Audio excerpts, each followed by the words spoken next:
What's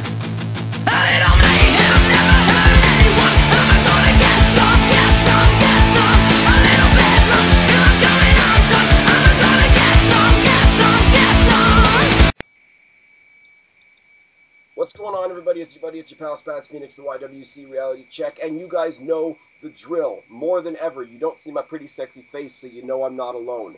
I'm going to be mushy, I'm going to be sappy for 3/4 of a second here. I am humbled and very lucky to have an extremely talented panel here tonight with me to talk about WrestleMania, to have a forum, a panel for the tackle, as opposed to just me and one other person shooting the shit. So I'm going to go one by one. The original host, or sorry, the original co-host of the Tackle series, OKAYFABE. What's going on, buddy? What's up? The guy that filled in for OKAYFABE last month because he was computerless, Guapo. Hola, mis amigos. One of his other co-hosts from the Wrestle Recap show, Kristen, who should have been here a long time ago. Sorry. And my buddy Heel Steven, who I use to plug this channel more than should be legally allowed. What is up? Okay, I know we got a couple things we want to talk about before we actually get into the WrestleMania card, but just in general, I want a quick yes-no from all of you guys. Are you excited for WrestleMania, yes or no? Everybody knows my answer is yes. Okay, Fabe. No. No? Kristen? Eh? Guapo? C. See? Steven? In the middle. Eh? So we got a no, a yes, and two ehs, and me. Being on my island of being excited. There's a new chant. Instead of yes, yes, it's Okay, that's Preston watching old Rey Mysterio videos. Let's not do that. Oh, God. What I will say, Starting off strong. There's a couple things we want to talk about before WrestleMania. Kristen has to get something off her chest for NXT. I'm going to give you the floor first. Ladies first. A little bit of management of the channel, not very usual, but go ahead. I'm not very usual for the rest of the YWC anyways. Yeah, I just finished watching NXT, and I'm pissed at the fact that I got gypped on a match so that I could listen to them tell me how much Roman Reigns and Brock Lesnar is going to be so awesome, when clearly it's going to be mediocre at best. But we could get into that part later. I hate when shittiness bleeds into the good show. Which, granted, both matches were fantastic. Obviously, it's NXT. How many times can you say NXT is amazing? Let's just say Kevin Owens and Finn Balor was fucking amazing and got lots of time. It got all the time it deserved. And I mean, the Divas Championship match, for a match you knew she wasn't going to win, Alexa Bliss looked good in the match. Yeah, pretty much. Anybody else in the room even watch NXT tonight?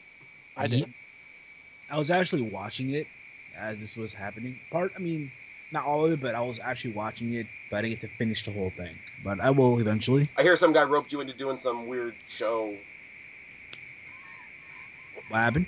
He's an asshole. I'm being a dick. I'm saying you started to watch the show, but then some guy on Skype pulled you into a wrestling video. Screw that NXT thing. You need to come talk about WrestleMania with us. Who needs NXT, right, guys? Okay, exactly. Come on. Okay, guys, come on. We're better than most of the YWC. Most of the YWC wouldn't be happy unless the main event from WrestleMania was an NXT Battle Royal. Let's be real. YWC wouldn't be happy unless all the NXT people were on WrestleMania, and then the main event was Daniel Bryan wrestling himself for the title. Daniel Bryan, beardless versus Daniel Bryan with a beard. The YWC, a lot, and I find this hilarious. They say, the WWE product is crap, but NXT is something amazing, right? NXT WWE. NXT, exactly. They act like it's a different company. They do. It's not. It's just Triple H running it. Exactly. I say this because NXT is phenomenal, but I'm sure NXT doesn't make them money. And the only reason NXT exists, other than developmental, is to be direct competition with ROH. They're figuring ROH is getting big enough now that they need to start paying attention to them. This is their solution to ROH. Is NXT. It's funny that they see ROH as competition before You know what's hilarious? Like a couple weeks ago, right? I got this email from WWE, and they asked that survey thing they normally ask, and they're like, "What other promotions do you guys watch?" And WWE sent you a survey? Yeah, they sent a survey. That's weird. and they asked like, "What companies do you watch?" And they had like, Dragon's Gate. We all know it's Dragon Gate, CZW, Ring of Honor, Beyond Wrestling, Shimmer, and that's it, right? LOL TNA. But that's what they had. It What makes is you think. TNA? I have not Yeah. watched TNA I haven't watched TNA since that weird thing where everybody that was face turned heel, everybody that was heel turned face. Like when Eric Bischoff and Hogan were still there. That's Oh how my long God. it's been. That's how long it's been. That was I Impact was Mania, like, brother. none of this I watched makes it a any little while ago. sense. None of this makes any sense. I'm out. Oh, I will say, like, the way they're doing Impact right now, like, the way it's been rebranded on Destination America, it's still, like, indie as fuck, but, like, the matches are getting better. And I'll say it's not taking itself too seriously right now, which is making it a little bit better. It's still, everything bad you could say about it is still there, but they are making some strides in their little indie way. I'll say this overall. I mean, overall, their in-ring work is better than WWE's right now. It was always their segments, their talking, their storylines. That was always their flaw, at least when I was watching. And there's not as much of that anymore. The only thing that I Fair. find weird is the fact that, like, their taped shows are from wherever, but the commentary is being done after the fact in a studio at, like, Impact headquarters or whatever with Taz and Josh Matthews. They did that at Raw, though. When Raw first launched, or hell, Wrestling Challenge, all the old school 80s stuff, that's exactly what they did. Yes, but it's not the 80s. Very true, but I'm saying... It's weird seeing the picture-in-picture, like, okay, yes, on Raw, for example, they focus on Michael Cole or King or whoever if they're making an announcement, if they're announcing a match or whatever. When they do the picture-in-picture on Impact, and it's like whatever the live event is, and then the picture-in-picture is just Taz and Josh Matthews in a studio, it's very like, that's the part that's really disconnecting. If they stopped doing that and just let the match or the show go on, it would be really good. Wait a minute, Taz is still on commentary? I thought they would have done away with that a long time ago. Taz and Josh Matthews. Yeah, they got rid of Mike Tenay. They got rid of him. Well, Mike Tenay's still in the company, but he still like does another show. Like Mike Tenay's doing their like after Impact show because Destination America needs content, so TNA has like 3 shows now. Yeah. Well, that's good for them. I wish I got that channel. Well, I say I wish. I really don't wish I got that channel. Guapo has that channel and keeps trying to get us to watch it by offering us alcohol. It's funny because they moved to Friday, so they're going to suffer SmackDown syndrome, and it's Destination America, so I don't get it up here. But what Impact.com did was they like embedded a YouTube stream on the website that's only visible in Canada. Ah. Well, then they should do that for the rest of the show too. That's true. I'm sure there's a reason they can't, and I'm sure it's because contract says they can't. But they should do that. I think it's because there was a lot of outcry from like Canadian Impact fans because we're weird up here. I won't deny that. I do call you guys. I do call Canada Bizarro World when it comes to. Okay, so you definitely still cherry King Lawler's lines. Awesome. You just don't know what you're talking about. You guys just don't give a shit. Heel, face, whatever storyline. You're like, I don't care. That guy's Canadian. I love him. We do this. No, man. Bret Hart versus Shawn Michaels, I was always Shawn Michaels. Trish Stratus versus Lita, I was always Lita. Well, okay. Most of the time when I watch and it's on in Canada, whoever's Canadian is who they're cheering for. We do this cool thing called ignoring the story and cheering for the guy with talent. Like, I remember hardcore heel Jericho, like, right after he punched, like, Shawn Michaels' wife in the mouth and put his head through a TV. You're still cheering for Jericho. Right? Anyways, yeah, NXT. Oh, yeah, we totally got off topic there, because that's not going to keep happening tonight. Well, yeah, I said this before we started recording, but we're all going to step on each other's toes, and for those of you listening, sorry, we're not even going to try not to. Nope. 2 matches, long matches, good matches, but only 2 matches. I think we were missing a certain tag match. Which tag match was that? But they had to make room for all those promos telling us about WrestleMania. All I know Because is we don't I'm know about it. disappointed I did not get any Enzo Amore. There was a big Colin Cassidy. backstage segment. Certified G for Guapo. And a bona fide thug. You can't teach that. I always tell Guapo that I think you actually can teach that.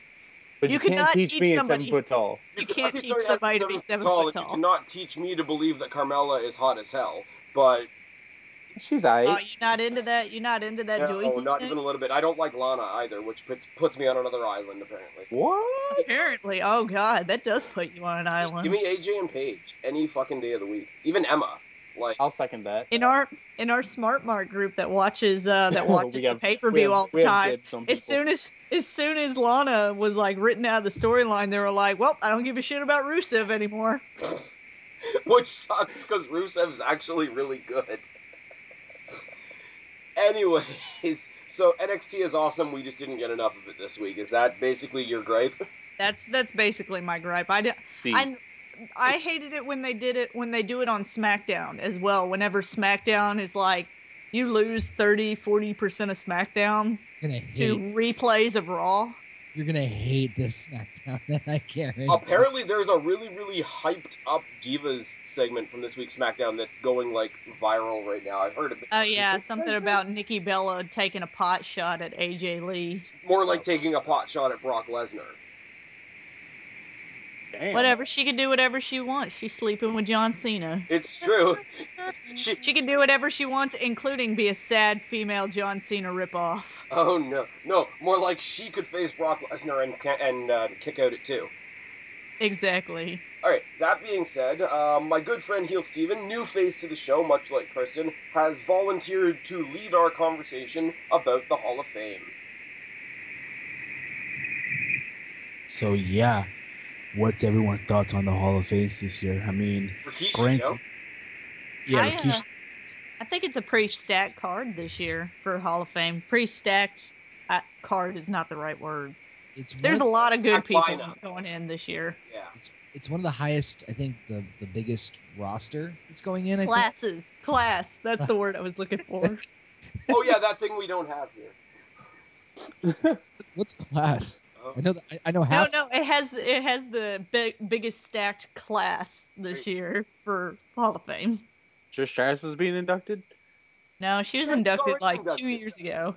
No, class. Class. I heard stack. That's all I heard. Class. That's sorry. CLASS. I love when she was inducted and she was like, I want to be a shining beacon for all the young ladies out there. And then everybody's like, remember when you were barking like a dog for Vince? Oh, well, you gotta start somewhere. And the many towel shots. Oh, no. Okay, I will say this, and this is not going to be a popular thing for me to say. Big fan of Macho Man. I acknowledge his contributions to the business and all that. I'm going to say he's finally in. Maybe people can stop picking on everybody else that goes into the Hall of Fame and saying nobody should go in until Macho Man. Because what happened to Edge a couple years ago was bullshit. I totally thought that Edge should. I didn't think it was too early for Edge to go into the Hall of Fame. Oh, especially no, how he left. Early, it was the whole idea. Well, if Macho Man's not in, Edge definitely shouldn't be in. Like anybody else, like all the YWC were being guardians at the gate, and we're not going to let like the guy with the velvet rope at the club. Nobody gets in until Macho Man gets in. That's just like every year when the fans boo whoever the celebrity person is that they put into the Hall of Fame. You have to understand too that not too many people have been immediately inducted into the Hall of Fame. The only 3 people that I can think of who were almost immediately entered the Hall of Fame after their career was done. And again, this is kind of like a thing. The big one was Eddie. Eddie was inducted 5 months after he passed. Yeah. He was right in there. And then Ric Flair was still wrestling when he got inducted. Right, Flair was still wrestling. Paul Bearer was inducted the year after he passed.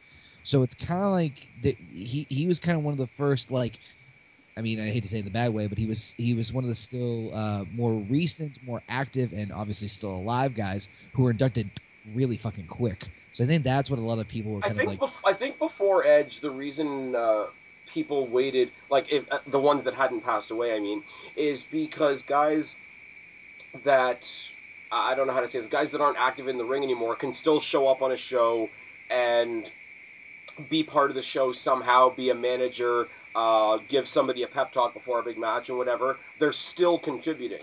Like, they're still building that list of, hey, these are reasons why this guy should go in the Hall of Fame. If you've died, like, I hate to say it like this, like somebody like Eddie Guerrero, you're not here anymore. You're not contributing anymore. So there's no reason to hold back on it. With Edge, he's definitely still contributing, so it's sort of like the one that sticks out. But like, regardless of the quickness of it, I hated the idea that, like, you know, the guy that we want, it's kind of like the WrestleMania main event scene this year. You know, the guy we want in there isn't there, so nobody can be there. Yeah. We are a fickle bunch in that sense. And by we, I mean the more radical of our group. Yeah, by we, I mean not actually us at all. So, Yeah. do you want me By to go? we, I mean the radical version of the YWC, which does exist. Sorry, Connor? I was just saying, do you want me to like quickly rattle off the list of people who are being inducted and whether or not we think they should have been in there now? Before yeah. we go through the list, there is one other name I want to bring up, and I can't believe that people are bitching about this. I can't believe that people are bitching about Connor. What about me? Other Connor. Oh, The little kid Connor that the died Crusher. from cancer. The Connor kid that Mahal is, makes like, getting everyone the cry every time they play that promo. Are we allowed to curse on the show? Of course you're allowed to curse on the show. Are you Okay, fucking then kidding me? those people can go fuck themselves. Have you not watched my videos, Kristen? it's not. Just making sure. I'm making sure. I speak Because from I just throw them out. There is no censorship on my show. Like, I would get it if they, like, there were people, when the rumors initially went out that that they were going to induct Connor into the Hall of Fame, I could understand to a slight degree people not wanting a fan or whatever, for whatever reason, to get an actual Hall of Fame induction.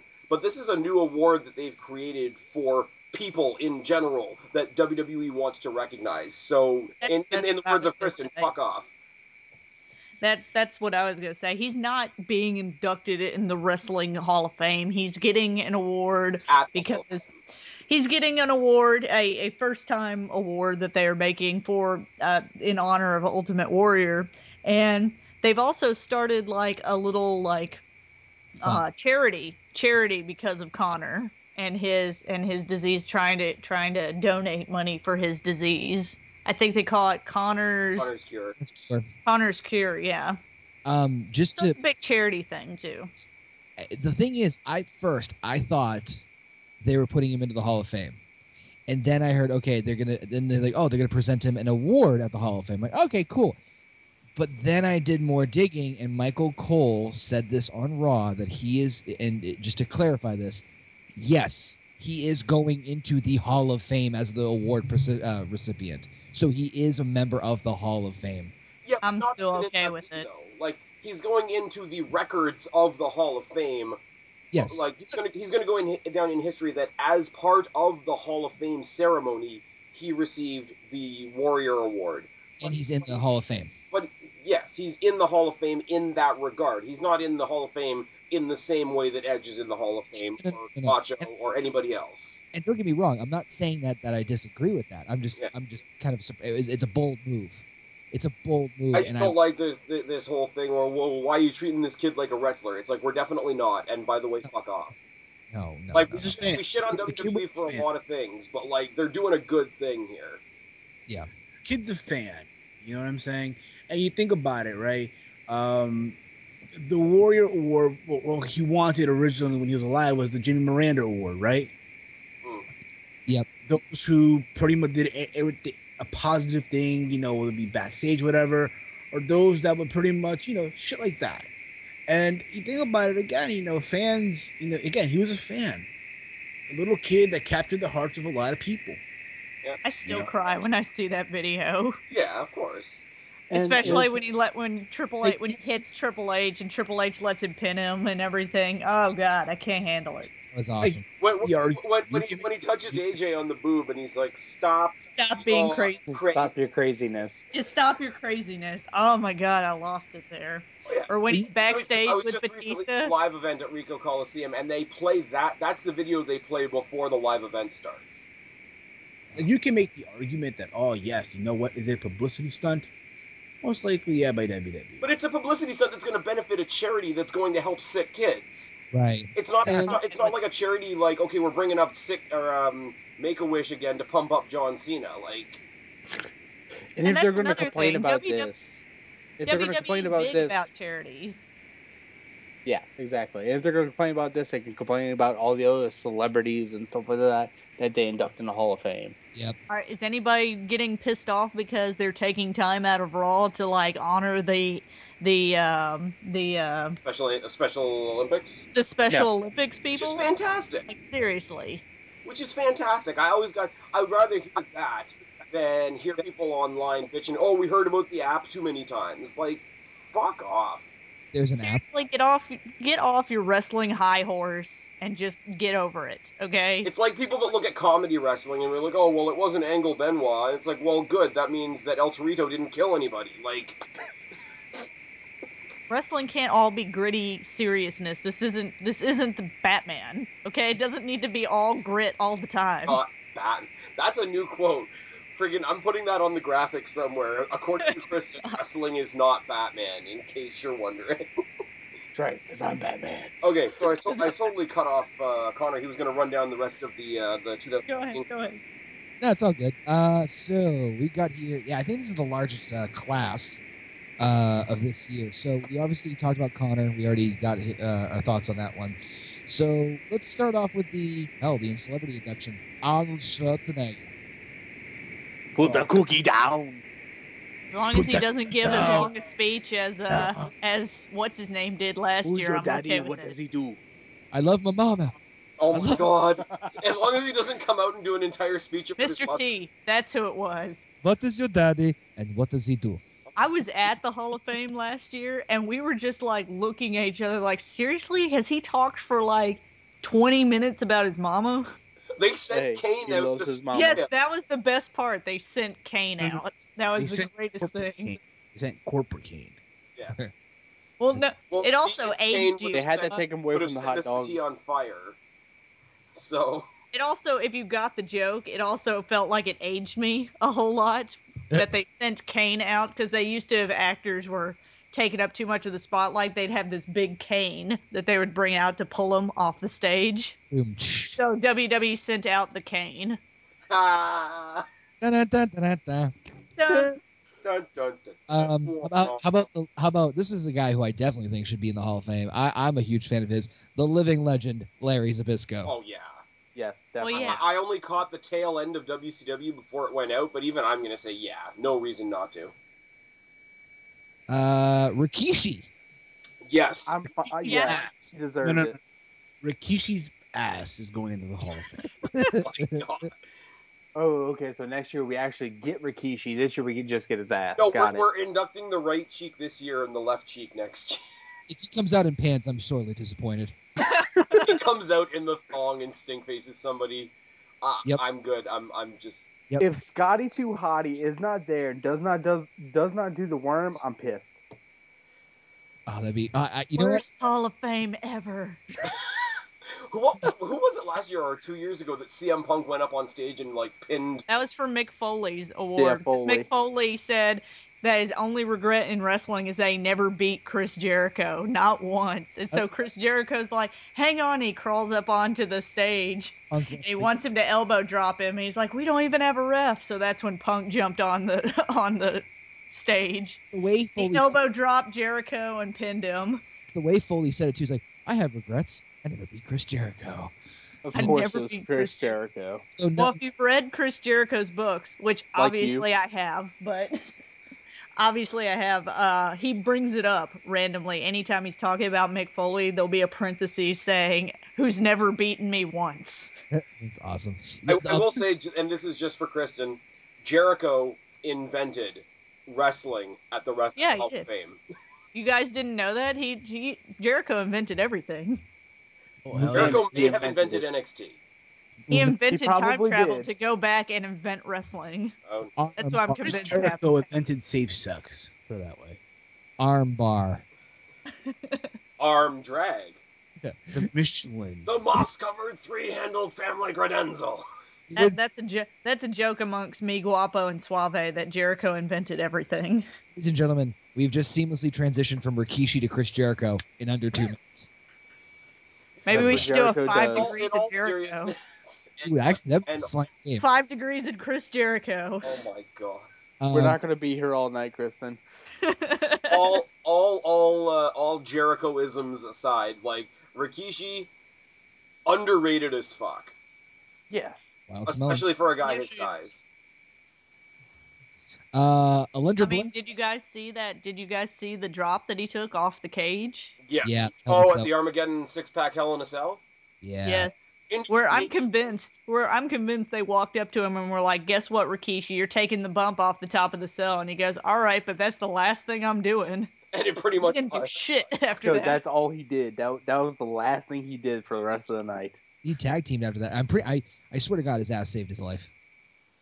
I'm pretty sure, like, throwing Rikishi off of the Hell in the Cell is just, like, God's biggest game of hacky sack. I'm surprised he didn't fucking bounce. Boing. But he fell into a hay truck, which was, like, Yeah, it was a hay obviously you truck. want to be safe and you don't want to hurt the guy, but that was incredibly anticlimactic for something that could have been really cool. Do you know how hard it must have been to pick all that hay out of his ass? Oh, man. You're thinking far too much. Hey, This concept. yeah, we we Usos already, so probably. Next person. Next inductee, please. Alundra Blaze. Alundra Blaze. Sure, I don't have much to say about it, but sure, walked on to Nitro and threw out the WWE Women's title. So that's You know what's funny? Awesome. She's a very pivotal female wrestler, but I mean her big thing was the throwing the women's title in the trash thing. That is what she is famous for. Which is kind of funny because, like, not now, obviously, because they own WCW, but at the time, look at the competition they had, and that was a pretty bitch slap move. Well, on top of that is I feel like, because I mean I haven't watched a lot of WCW, but I do know they did not have much of a women's division, so I feel like literally they hired her just to do that. Yeah, they didn't have any women's division. You know what's funny though, right? If you go on That's WWE, Nitro Girls. you know what's funny, right? Shawn Michaels is married to a Nitro girl. Side note. Yeah, they. You know what's funny, right? They actually, there's a picture right now. Actually, they're showing Alundra Blaze's next shirt, and it's actually a picture. It's like this light blue T-shirt, and it's a trash can. In the trash can is the old women's title. It says at the top Alundra Blaze, and the back is all of her accomplishments, pretty much. Oh, jeez. So it's a shirt of her accomplishments. I don't like that at all. That's a horrible T-shirt. It's a shirt of her accomplishments with the title in the garbage can. Let's be real. Like, In the front of the shirt, in the front of the shirt is the trash can with the women's championship hanging on the side, and the back of the shirt is a list of accomplishments, pretty much. That's vulgar. I'm not gonna lie. I don't like that at all. But like, I have that. when Edge retired, they released the Edge Retirement Tour shirt, like done it all, won it all, and all his titles. It takes up like the entire back of the shirt. That's badass because he had to retire. That's his retirement shirt. That what you're talking about is a middle finger to the WWE. Yeah, I don't. That's a horrible shirt. I'm sorry. That's almost as good as the I Survived the Benoit Family Sleepover shirt. Oh God. Oh. All right. That's On that just note. wrong. On that note, how about Bushwhack. Tatsumi Fujinami? No idea. I wish I could say something about Good it, job, but I don't. WWE. Think of him as the Ric Flair of Japan back in the 80s. All right, then congratulations to him. I was gonna Yep. say, good for him. Like, obviously, like, we don't know who he is, but he's done enough that he's on WWE's radar. Like, I can say that much, but I can't speak Right. to him. Of him. I can't speak to his induction. Apparently, back in the day, from what I know, apparently years ago, Ric Flair was obviously the NWA World Champion. And he went over to Japan, and the guy that's going in the Hall of Fame was the IWGP Champion. Or something like that. And they had a match at the Tokyo Dome that it was for the NWA title, apparently. And this guy won. He beat Flair, but it never technically happened, if you get what I'm saying. Oh, It's like it happened he when I won have. the match. Like he beat Flair for the championship. It was only for the Tokyo Dome for people in Japan. But, days later, they had to reverse the decision pretty much. Yep. Okay, so good for him. I understand. So now we get down to the final three. We got the Bushwhackers. Sure. Yeah. Fun. Everybody's Me like, and oh, they Kristen's weren't the friend most Jenny circus tag loves team them. in the world, but like, I mean, I would have preferred the Freebirds, but hey. They'll be in there eventually. Soon. I think they'll be inducted next year because they'll be in Texas. Yeah, There's that might be a okay, possibility. the Taker's going in Texas, so Definitely. Freebirds were. I'm saying the Freebirds were famous for their feud with the Von Erichs in Texas, so I wouldn't be surprised if they threw. No, I'm saying like next year's class. next year is in Dallas, so. Yeah, next year's class is already shaping up. Taker. So the last two, of course, are Kevin Nash. Obviously. Big sexy. Is he going in as Kevin Nash or is he going in in as Kevin Nash? That's the interesting. Really? I thought it was gonna be Diesel. Nope. No, he's going in as Kevin Nash. Think what it is when you have fucking Rolling Stone mentioning it and announcing it and say, oh, it's Kevin Nash. There's no way they can go, oh, Diesel's going in the Hall of Fame.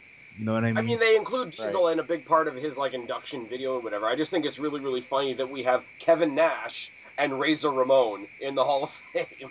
Yeah, well, I think WWE does it based on which of their characters was more popular, and obviously the Razor Ramon gimmick was way more popular than Scott Hall, and Kevin Nash is the same gimmick as Diesel, big guy, long hair. Not much difference. And of course, the last and final one, which I'm sure we're all going to agree upon, is Macho Man Randy Savage. Obviously, it's long overdue. It's long overdue, and it's obvious. It's almost like disgustingly obvious. The thing that I've heard, though, that's pissing off a lot of people is the potential, and I don't agree with this. I'm not Savage isn't on my like top 5, but I don't agree with this. Some people are saying Nash is going to be the main name. No. Whoa, no. All the marquees are showing Macho Man in the middle. Yeah, From what I heard, Kevin Nash. But I mean, somebody's gonna have to come and do the accept his award for him, whereas Nash can give his own speech. Yeah. From what I heard, Kevin Nash is closing the show. He's gonna close it.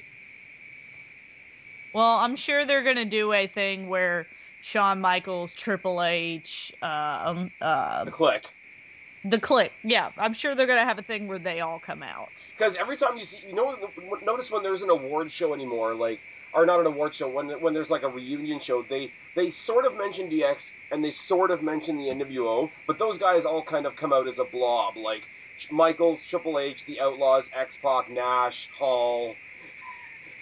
Well, now three-fifths of the Click are now in the Hall of Fame. There you go. Shawn, Triple H, Shawn, Nash, and Hall. So Sean Waltman's never going in. No, he's never going in. Why not? X-Pac is the Meg of DX. It doesn't have to be X-Pac. It could be Sean Waltman or the 1, 2, 3. Actually, going in as the 1, 2, 3. The only way he'll go in is if they induct DX into the Hall of Fame. Which I've heard they might do. I wouldn't be surprised if they do. The scary thing that I've heard is that in the next couple of years they're going to induct DX and Evolution, which means theoretically, if you follow that logic through, theoretically, I think Triple H is going into the ground at the end of his days with 3 rings. Yeah, but what'll be funny about that is if they induct DX. Well, Ric Flair is going to be having it for 4 Horsemen himself. And Evolution. Yeah, probably. Yeah. Because I'm sorry. Wait. If they induct induct Evolution, does that mean Randy Orton and Batista get a ring too? That's what I was. Yes, they do. Okay, then that better not happen for a while. One way or another, Orton's going to be in the Hall of Fame. Not soon, but it's going to happen. Triple H is going to be in the Hall of Fame one day. Well, yeah. We hear voices in our heads. They come to us. Well, it's kind of like the Vince thing. Like, it's not going to happen until he dies, but like Vince is going in the Hall of Fame one day. No, I don't think it's when Vince dies. I think the moment he steps down, he's going in. I think the moment that's never going to happen. He's never going to step down. So it's going to be when he dies. He's never going to step down. He basically said in an interview a couple years ago he's going to die in his office. Of course he is. Or Hunter smothering him with a pillow. So Steph's tits. Hey, son. That is wrong on so many levels. That is that man's daughter. That's the way I want to go. Welcome to Titty Mania. Hey, we got Hogan almost did, right? So I mean, we almost got on porn. Let's just all Axel Mania. Listen, we almost Axel Mania forever. Oh my god. Sorry, Chris, it's not happening. Yes, it is. How long It's has Curtis still going. Axel been in the Royal $35. Rumble now? Somebody He's do the been in the math. Rumble for like months now. Somebody do the math. How long he's been in the Rumble? Somebody look it up. When was Royal Rumble? I'm sure it's on Google. You have to. I'll look it up. I'm looking it up Look right up now. the Axelmania counter. On a side story, our little wrestling group does a Royal Rumble pool where we all draw numbers and whatever to and whoever gets a winning number, whoever gets the winner wins the pot. Well, Guapo won the pot this year, but Curtis Axel was one of my numbers, and I got the so if number. since he's still in, Guapo could still owe me that money. Could? I got it, guys. What is it? Curtis Axel has been in the Royal Rumble for 59 days, 1 hour, 4 minutes, and 5 minutes now. Jesus. All-time record, breaking. It is the all-time record. It's in the Guinness Book of World Records now. Of all the wrestlers that have done porn, how come they didn't get a guy with that much stamina? Maybe he will when he finally loses the Royal Rumble. He doesn't Maybe have you need to time go to work do for porn. WWE Spaz so they know all this. He doesn't have time to do porn. He's still in the Royal Rumble. We're going to do a TNA, ROH, WWE crossover, and it's going to be really bad porn with Axelmania and ODB. Nope. All you have to really do is China. I was about to say 60 days in China. Bam. There you go. Oh. I need to go to sleep tonight, guys. Could we not glorify me? Okay, so that this doesn't go on for... Does anybody else have anything else they'd like to discuss before we get into this card? No. Okay, I got I'm going to start with the pre-show match and an interesting little thought that I have about the pre-show match, and then we'll get rolling. The pre-show match is a 4-way tag title match. I believe it's first pinfall. It hasn't been said that it's elimination, and it is. I'm sorry. It's first. Well, I mean, they have a 2-hour pre-show, so it could be elimination. Yeah, elimination 1 by 1. But it's the Usos, New Day, Los Matadors, and Kid and Cesaro. Now, that's a lot of people already, but if you think about it, the Usos will have Naomi, the New Day will have whichever one is not participating in the match, Matadors will have El Torito, and Cesaro and Kid will have Natty. So we're going to have a clusterfuck inside, and we're going to have a clusterfuck outside. And one of the Usos is damaged. Oh, one of the Usos is hurt? He's got like a seriously fucked up shoulder. They're going to have him in there minimally, which I think is bullshit, because if one of the Usos is damaged, they should have put Ascension in there. They should have Ascension in there anyways, but that's just me. Since it's in the Battle Royal. Yeah, but I have a feeling that if they could have put them in here, they would have, and why are they suddenly trying to make the Matadors relevant? Because you always make the Los Matadors relevant. You got to keep these. In my opinion, it's a smart move because you want to keep the Ascension as far away from the titles as possible to build it up the suspense more. Also, they need to be built up a little bit because the last thing I saw of them was them getting beat up by some legends. Okay, but to be fair, that was like an 8-on-2 beatdown. Still, well, I mean, it's like whenever they beat up. Slater? Heath Slater Damian lost Sandow. to Lita after a Yeah, Heath Slater. Damian Sandow, when DX beat up Damian Sandow that one time. No, but I'm sorry. Clothesline from Hell from JBL and Lita pins Heath Slater. This ginger-on-ginger violence has got to stop. I'm sorry, that was awesome. I love when JBL does the clothesline from Hell on somebody. I love it every time. I will say, and I know this is going back a bit of time, but Slater leading up to Raw 1000, getting his ass kicked by all the legends, even if you're in Slater's shoes, and even if you're losing every night, that had to be a cool couple of weeks for him. Pretty much. Like, he's there with DDP, Vader, Doink, Sid, whose leg is finally back in one piece. Just saying. But no, looking at the match, like, there's no way Kid and Cesaro shouldn't come out with those belts. Like, I like the New Day gimmick. I think it's hysterical, and I think it's funny how much it pisses off the YWC. See, it's not that I don't like it, it's that I don't get it. I don't understand what it is. Like, they're just a bunch of guys. Are they a church group? Like, I don't think it is, though. I think it's like... They're youth ministers. Positive motivational speakers. That's what I was saying. I think, Connor, you and I talked about this on a couple of our tackle videos before. Basically, they haven't said anything particularly religious. So to me, right now, they just sound like motivational speakers on crack. If I it, don't get it. okay, I'm going to say this one time. I was at WrestleMania 18 in Toronto. It's a thing. But Christian versus DDP, when DDP was doing his like Positively Page thing, I think it's like a 3-man black group version of that. It's not a bad thing. It's a good thing. But when you get them in the ring, the three of them work fantastic together. Maybe I need to see more of it, but I don't get it. Yeah. If you would, but that's just me. I don't hate it. If you don't like the gimmick, right? Because they had a series, and WWE's dumb. They put it on Main Event, which nobody watches. But I was redirected to the tape. There is a 6-man tag that is all of the New Day versus Kid, Cesaro, and Adam Rose. And everybody in this match looks fucking phenomenal. Well, I'm not saying they're not all good wrestlers. They all are. I mean, in New Day, their weak link is Big E, and he's decent. Yeah. I guess the point really is... I hate his finisher, though. I hate his... Oh, it's the RKO to the stomach? Exactly. The one where he drops them on himself. He's basically setting himself up for a pin. What'd you think of my new move? Well, it should have hurt you more, right? No. It's a dumb move. Just give him a power slam like every other big dude. Okay, he's the next Farouk. Give him the Dominator and call it a day. Exactly. I think New Day... I have this weird gut feeling that as much as I want Kid and Cesaro to walk out with the belts, I have this weird feeling that New Day is walking out with the belts. See, here's the thing. I think Kid and Cesaro are keeping it. I enjoy, personally, for me, I enjoy the New Day regardless of titles. You need to put the belts on a team that needs them, and I think Kid and Cesaro, who we like, Kid and Cesaro are two guys in the WWE that for a while we've wanted to succeed. So you keep the WWE fans happy by putting belts on them. We're tired of the Usos, and Los Matadors are not relevant. Well, I agree. But they have a tiny bull. The bull is more over. Let's put it that way. Yeah, the bull is more over. The bull hit a Hurricane Rana on Cesaro.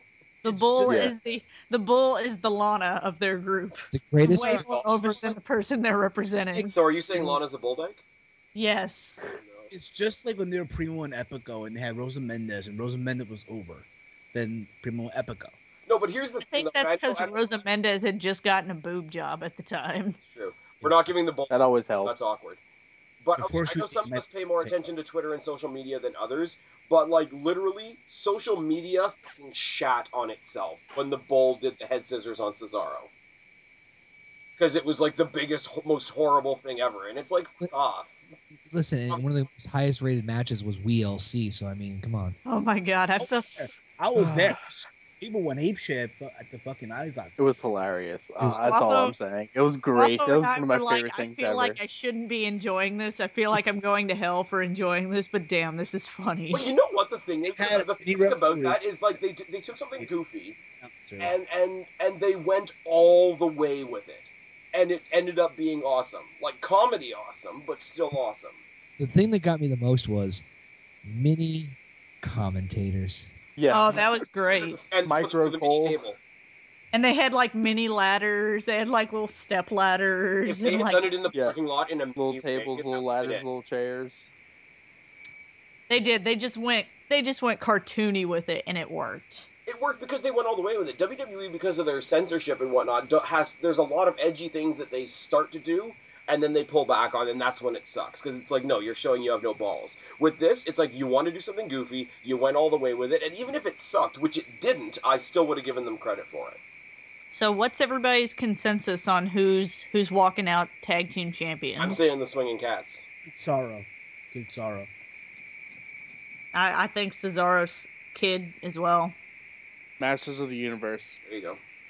I want them to win. Don't misunderstand. I want them to walk out so badly. But you think they're gonna give it to New Day? I could see that. It's a weird feeling because I just don't want them to do some fucking 3-man Freebird / Wolfpack. No. Well, you heard that they're talking about bringing the Freebird rules back, and if they do, it's because they're gonna win. Well, here's the reason why I think New Day is gonna win it. Why I think WWE would.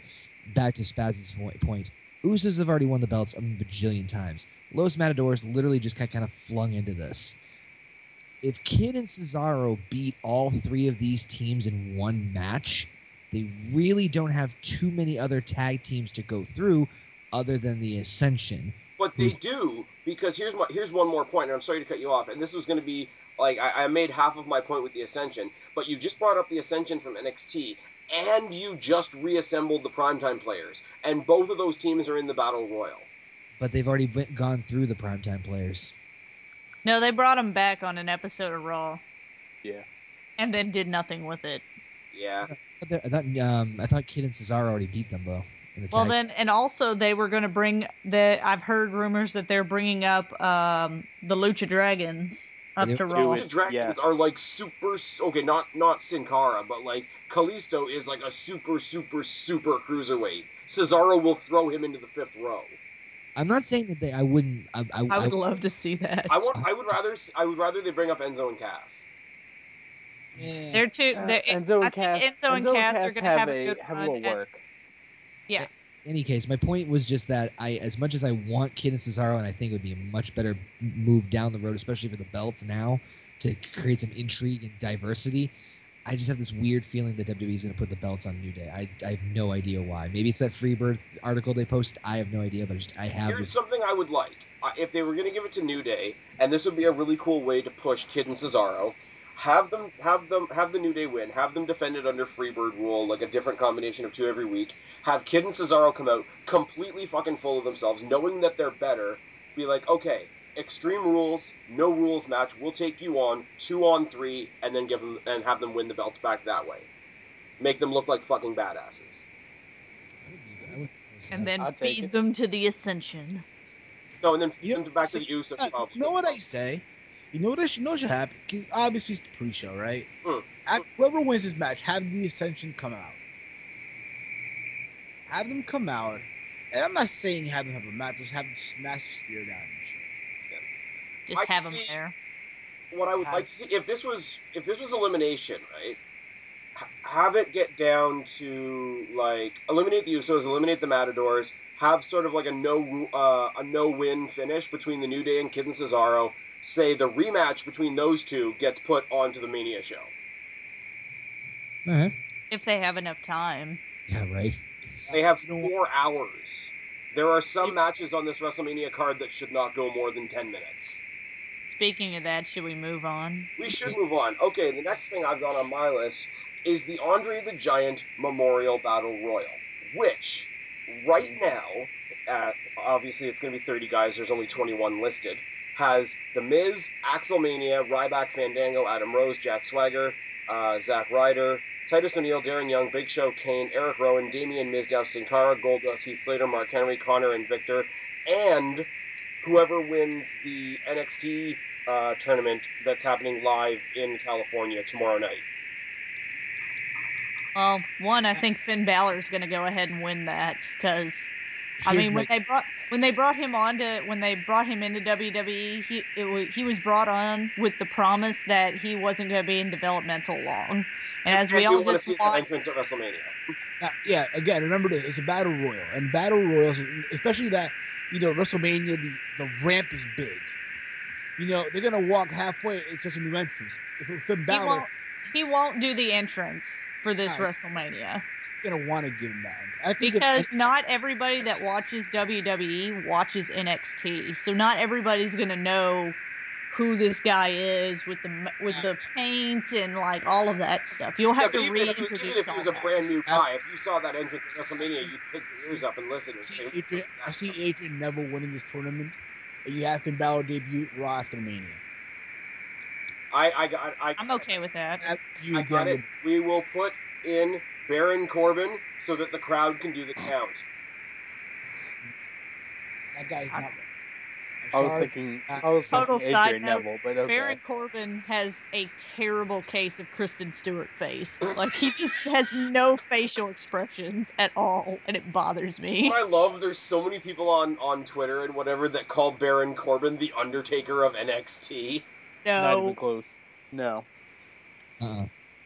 He is Kristen Stewart. He has Kristen Stewart face. Okay. Couple things that I want to see happen in this Battle Royal. One, I want Stardust to rip through the field and pull out Goldust. And Stardust isn't in it. I know. Oh, okay. I know, but I want him to run out at some point in the match, pull out Goldust, and then they can continue the feud that everybody's crying about not getting at WrestleMania at Extreme Rules.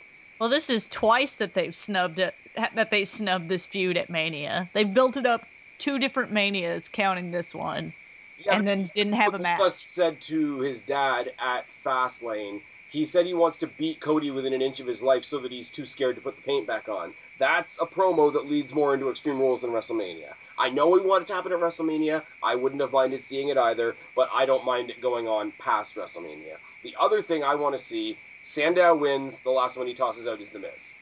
Yeah. I don't know if he'll win, but he's definitely going to turn on The Miz at Mania. The only thing that's going to stop that from happening is the other rumor that I'm heard is that this is how they're bringing back Sheamus. That's my reaction. I think Miz. Wait, is Sheamus heel or face? Heel. Face.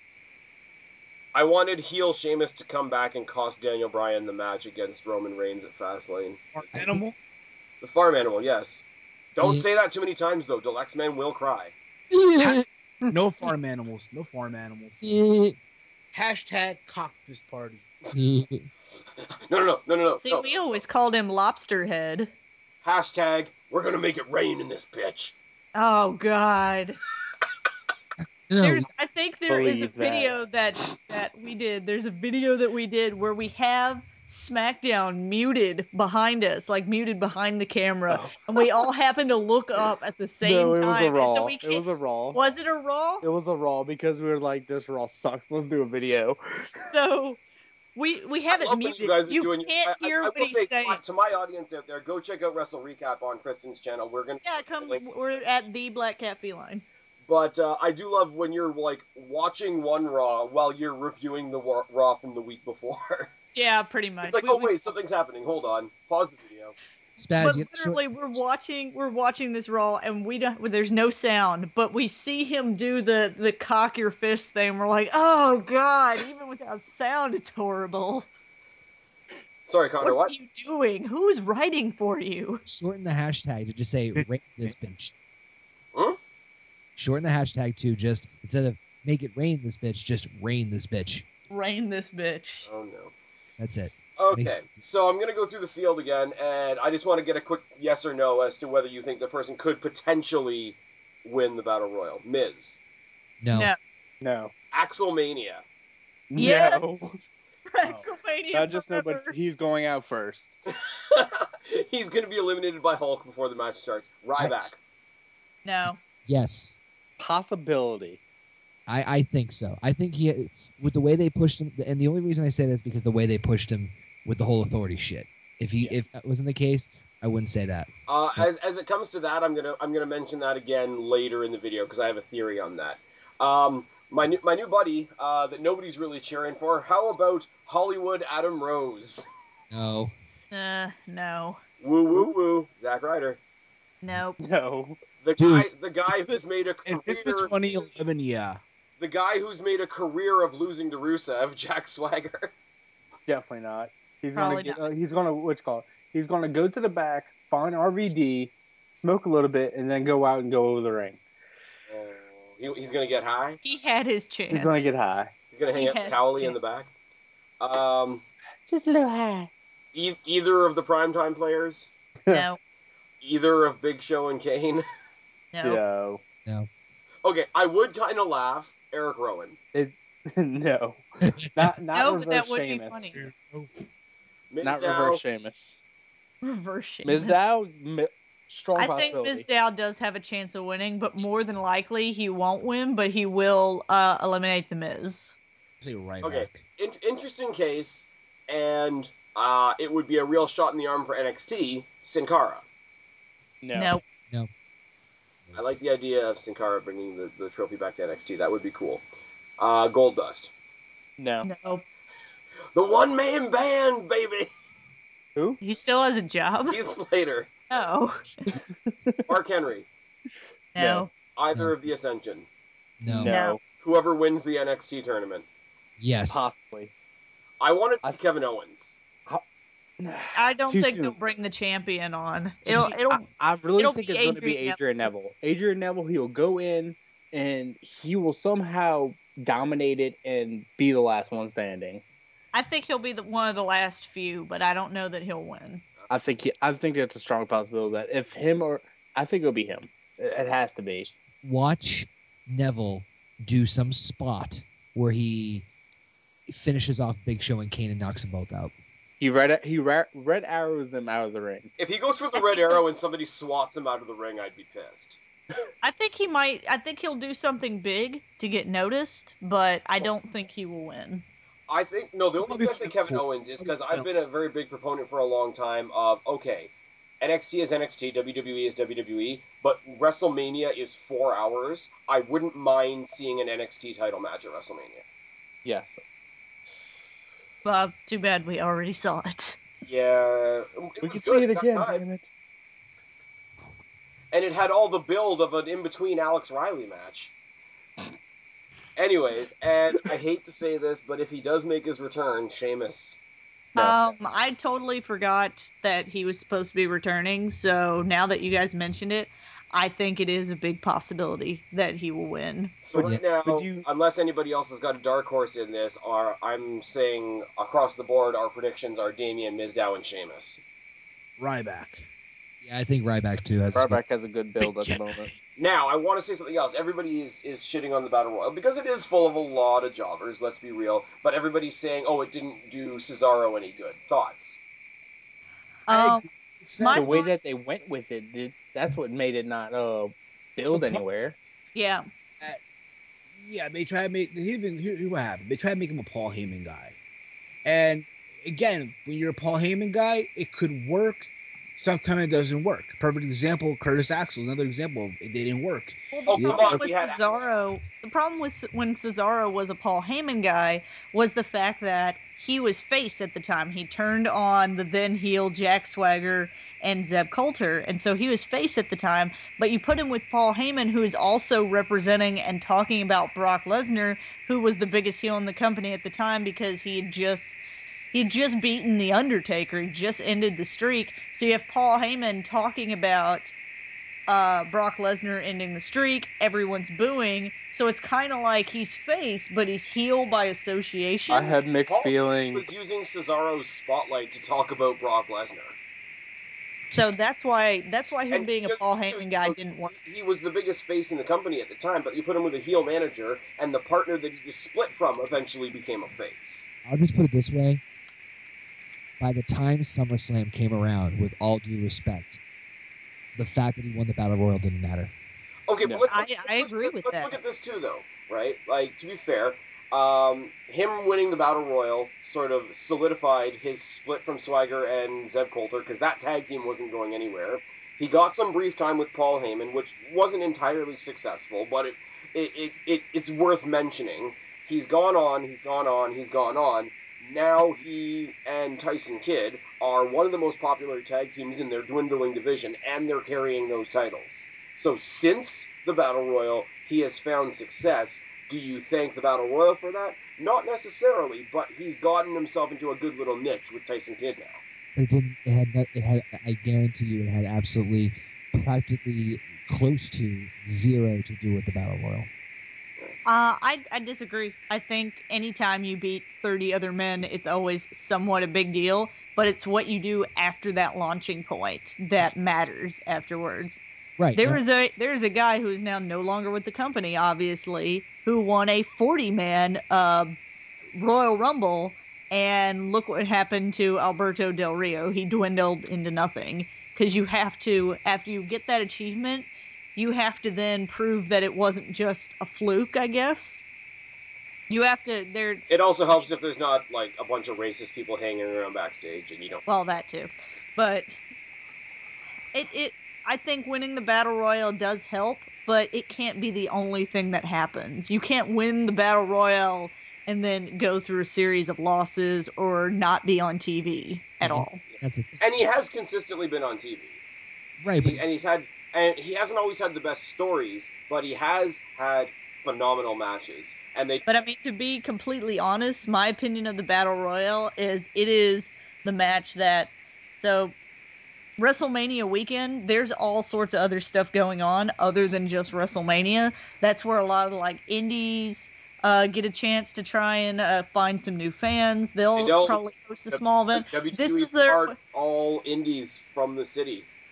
This is I did not know that. WWE put some bullshit in place so that they're usually a little outside the city. Like in New Orleans, it was like in Metairie or whatever. But this is their way of making sure that WWE talent isn't off fraternizing with the other companies. Yeah, WWE. They give them something to be doing. Where it's like no indie federation can put on a show within a certain radius of where WrestleMania is taking place, which is shitty. I did not know that because last year WrestleMania was like right across the street from where all the ROH stuff was and Dragon Gate stuff. I think they're trying to make it so that they are the most dominant company and NXT is the most dominant indie company. I mean, it's not a bad idea, but I mean, it's not like kind of a dick move. They aren't going. It's not like they're not going to do it. They'll when just you got do the it money, you could do it. Yeah, exactly. Yeah, absolutely. Put it this way, right? It could get to a point where NXT is going to ROH. Pretty much. Yeah, it's bound to happen. Well, I mean, they keep stealing their talent. So wait. Hold on. So there could be like a Wednesday night war. Wednesday night war. NXT will buy ROH. That'd be awesome. And Shane McMahon will be the one behind it. NXT is ROH. NXT is stealing everybody's talents. You guys did hear that they signed Samoa Joe. Yes. Yep. Joe said this at a Friday indie show last week that he's going to WWE in April. Which is awesome. I don't know why they wouldn't. We finally have all the Samoas. Like if they could have signed him earlier. Joey Uso. Joey Uso. Joey Uso. This is our cousin Joey Uso. We made a joke, I think, in a video that we didn't post. That he's going to end up coming out as the distant relative who's now their bodyguard. So the Usos are becoming. Oh yeah, I forgot about that. The Usos will slowly become the Dudley Boys of WWE. No, the Usos are the Hardy Boys, the Samoan Hardy Boys. Go look at their merchandise. It looks like Hardy Boy merchandise. I called into Steven's show a couple weeks ago, and I said, I've got the perfect idea. You turn Roman Reigns heel, right? You give him Paul Heyman as a manager, so Paul Heyman would be the Eric Bischoff, and then Roman Reigns' backup would be Jay, Jimmy, and Joey Uso. And you J Security. And then you have the Samoan NWO. The JWO? Samoan NWO. The SWO. The Samoan Order. And then, after 6 months of building them up, The Rock will return and destroy them all. No, The Rock will join them. New NWO, so Sting can feel at home. He feels left out. Okay, if we're gonna make Sting feel at home, it'll be Samoan Immortal. No. If you want Sting to feel at home with WCW, you need to give everybody creative control. Oh no. What is the next match? Kristen's just sorry. Like, I don't want to rush everybody, but Kristen's like, fuck all you guys. Controversial match. U.S. title. Cena versus Rusev. Cena goes over. Just like always. Cena wins LOL? Cena wins. He destroys all momentum that Rusev has gained in his 1 year of being in the main roster. It's fucking Rocky 8. A rocket machine. Rocky 8. Here's my thing, right? Okay.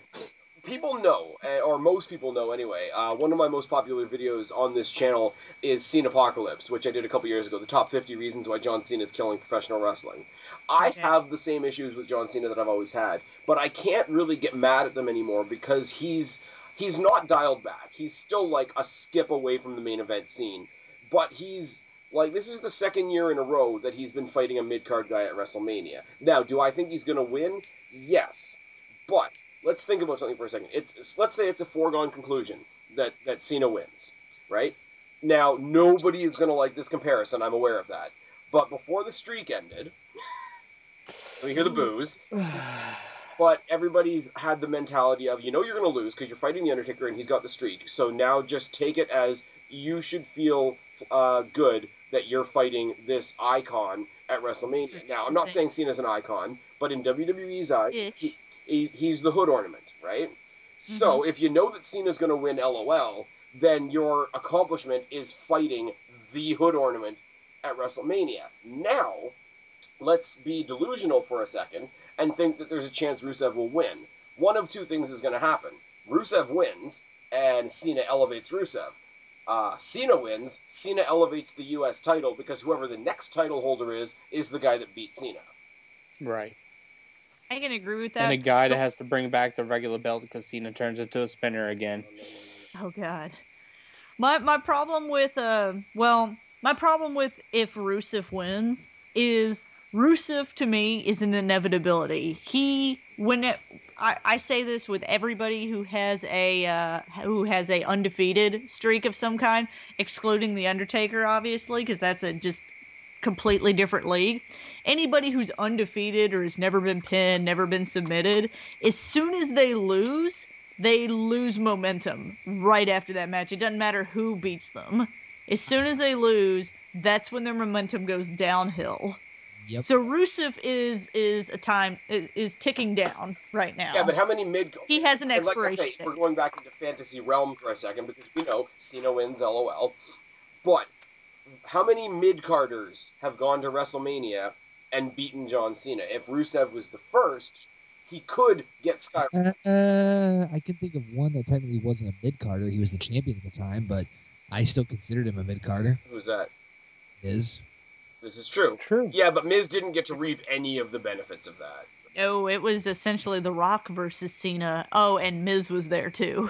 Okay, I need to say this once again, because I say this every time this match gets brought up. Miz went to WrestleMania, number 1, in the main event. Number 2, defending the title. Number 3, against John Cena. Number 4, and he won. Number 5. Tell me how that wasn't a rocket up his ass, and he got nothing out of it.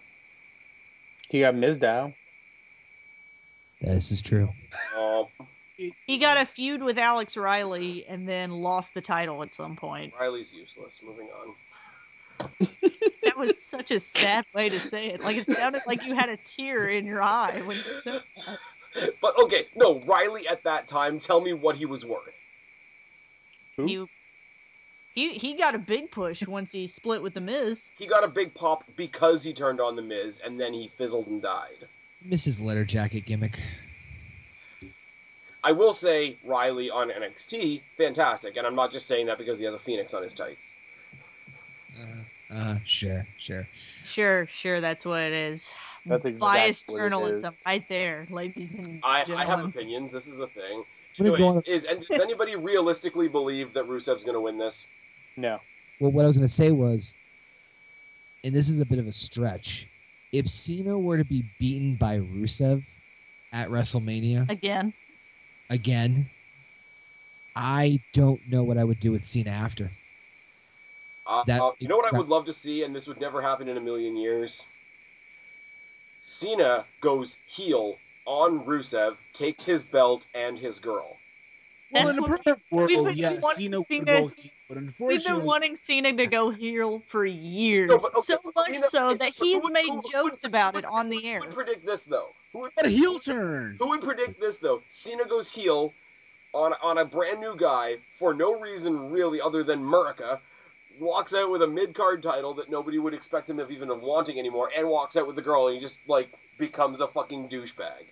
Legit douchebag, not the... Cena said in an interview with Larry King, he said that the fans want me to become a bad guy, and they don't like me as a good guy, so they boo me. So I'm already a bad guy. So isn't that already made me the bad guy? I'm like, fuck, he's got a point. Let me tell you this: if that irony would be people would cheer him as a heel.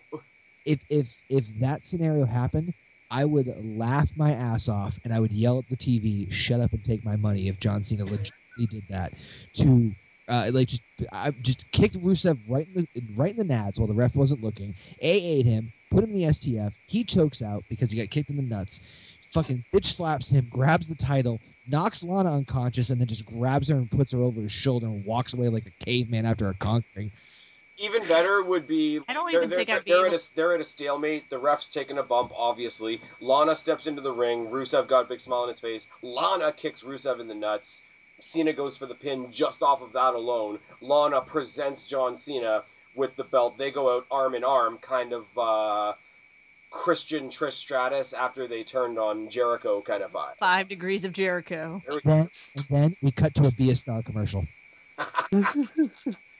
You see, I don't think I'd be able to even process that information. It works, but the only problem is Paul Heyman already said it's Brock Lesnar who comes and takes your wife and takes your house and takes everything. And renames your kids for some reason. Renames your kids Lesnar. It goes back in time and inseminates your wife so that your kids are not your kids anymore. Why? Exactly. Why are they slightly olive-toned?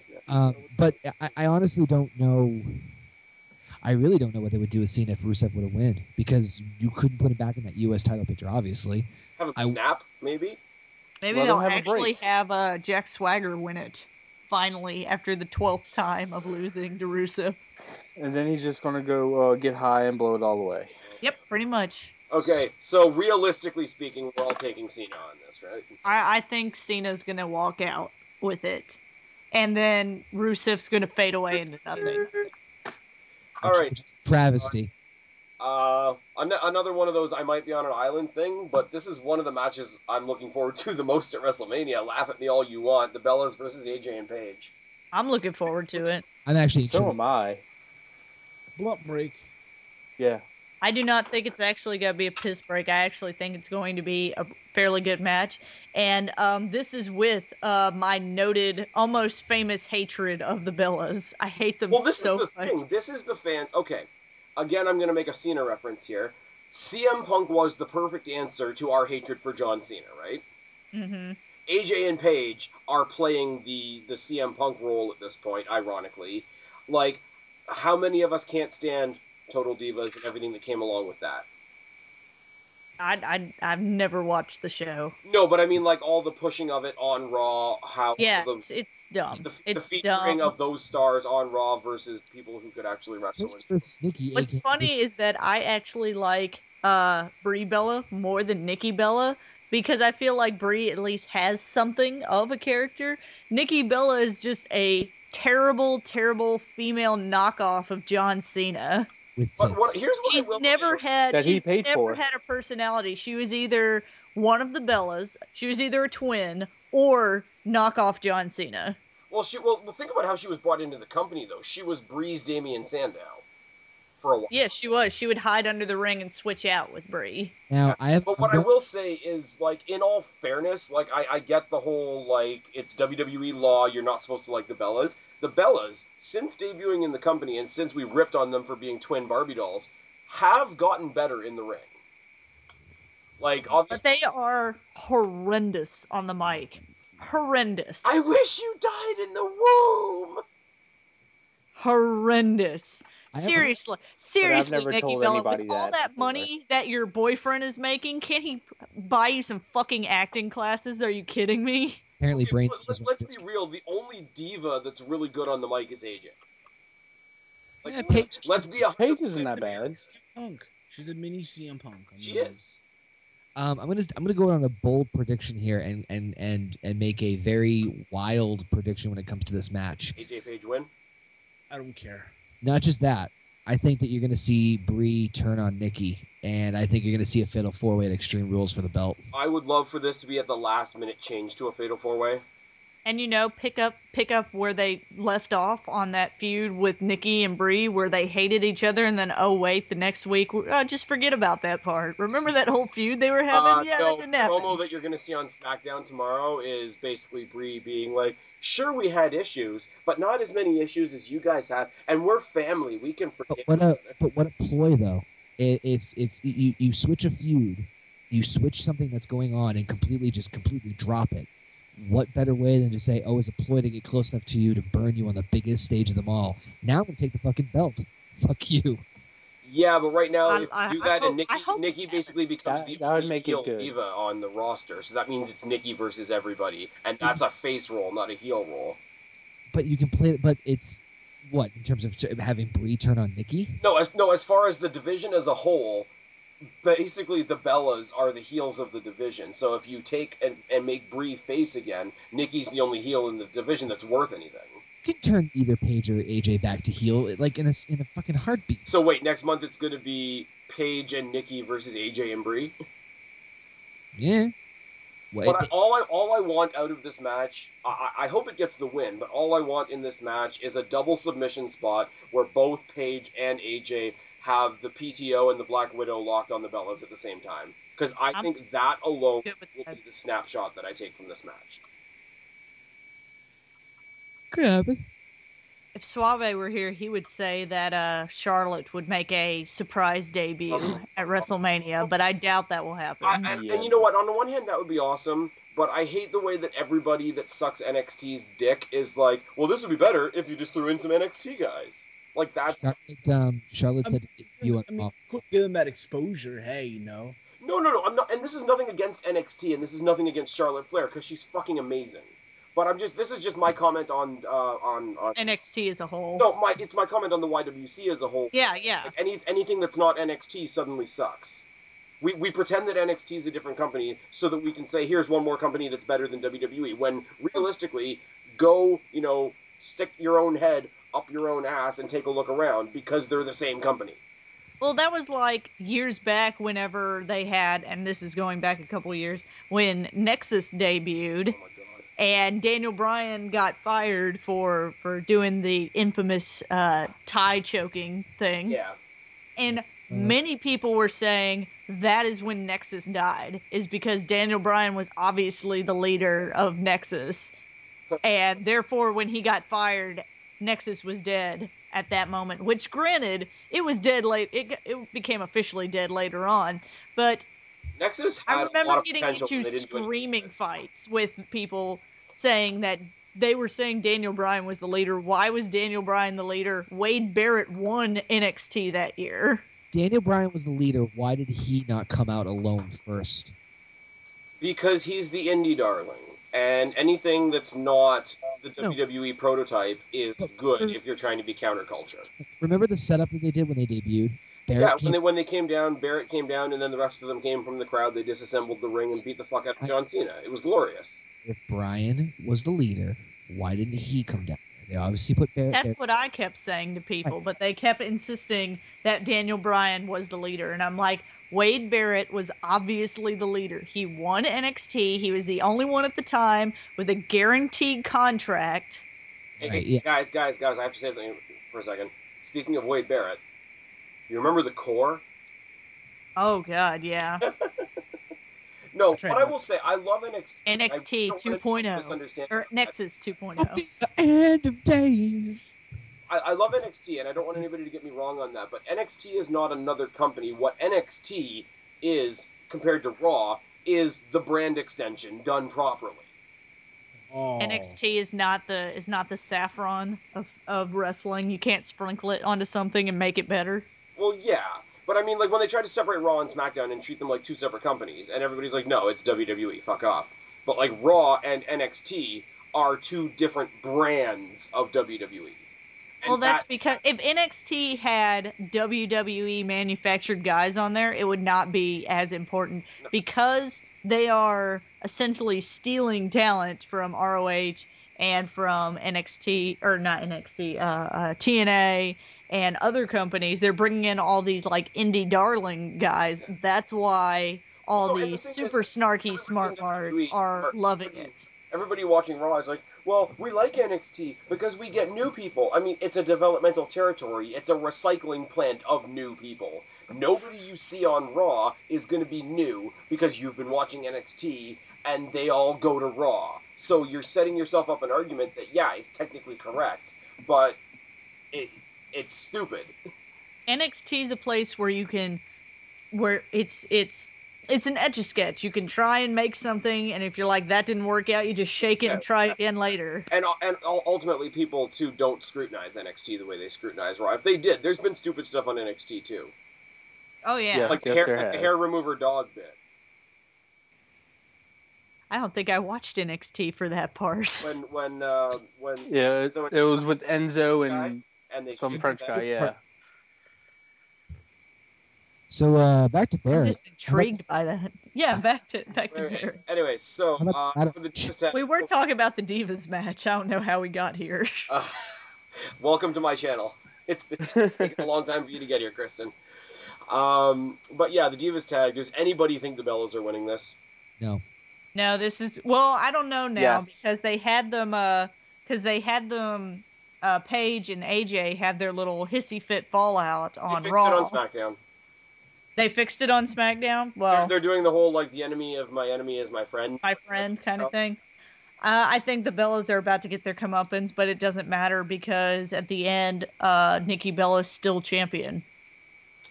Unless it leads to a fatal 4-way at the next pay-per-view. That's my point, right. Yeah. I mean, WrestleMania, let's be real, in the past couple of years, WrestleMania is a 4-hour commercial for Extreme Rules.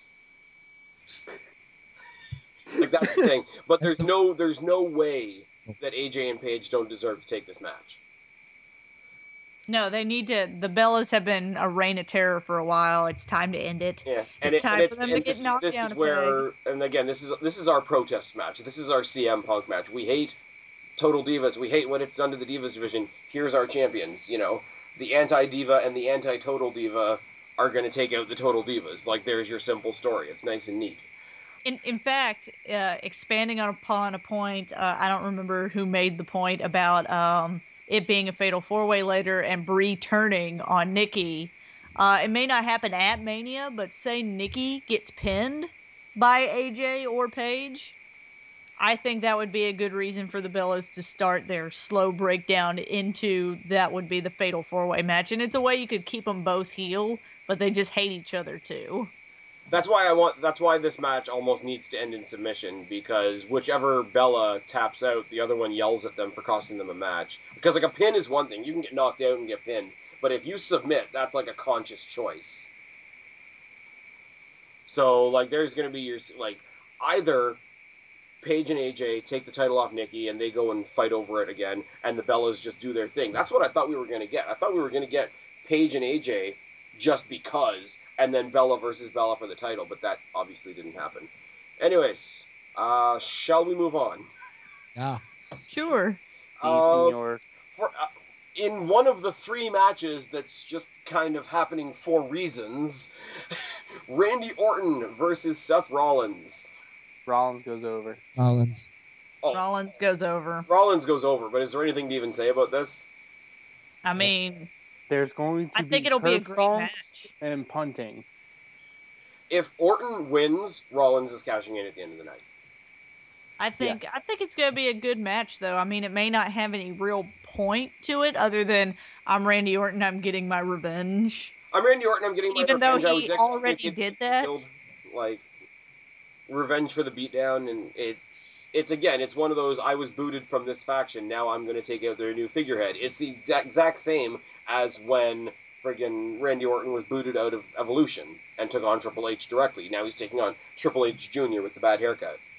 What? A wrestling storyline that's been recycled? And it's never heard of that before. It's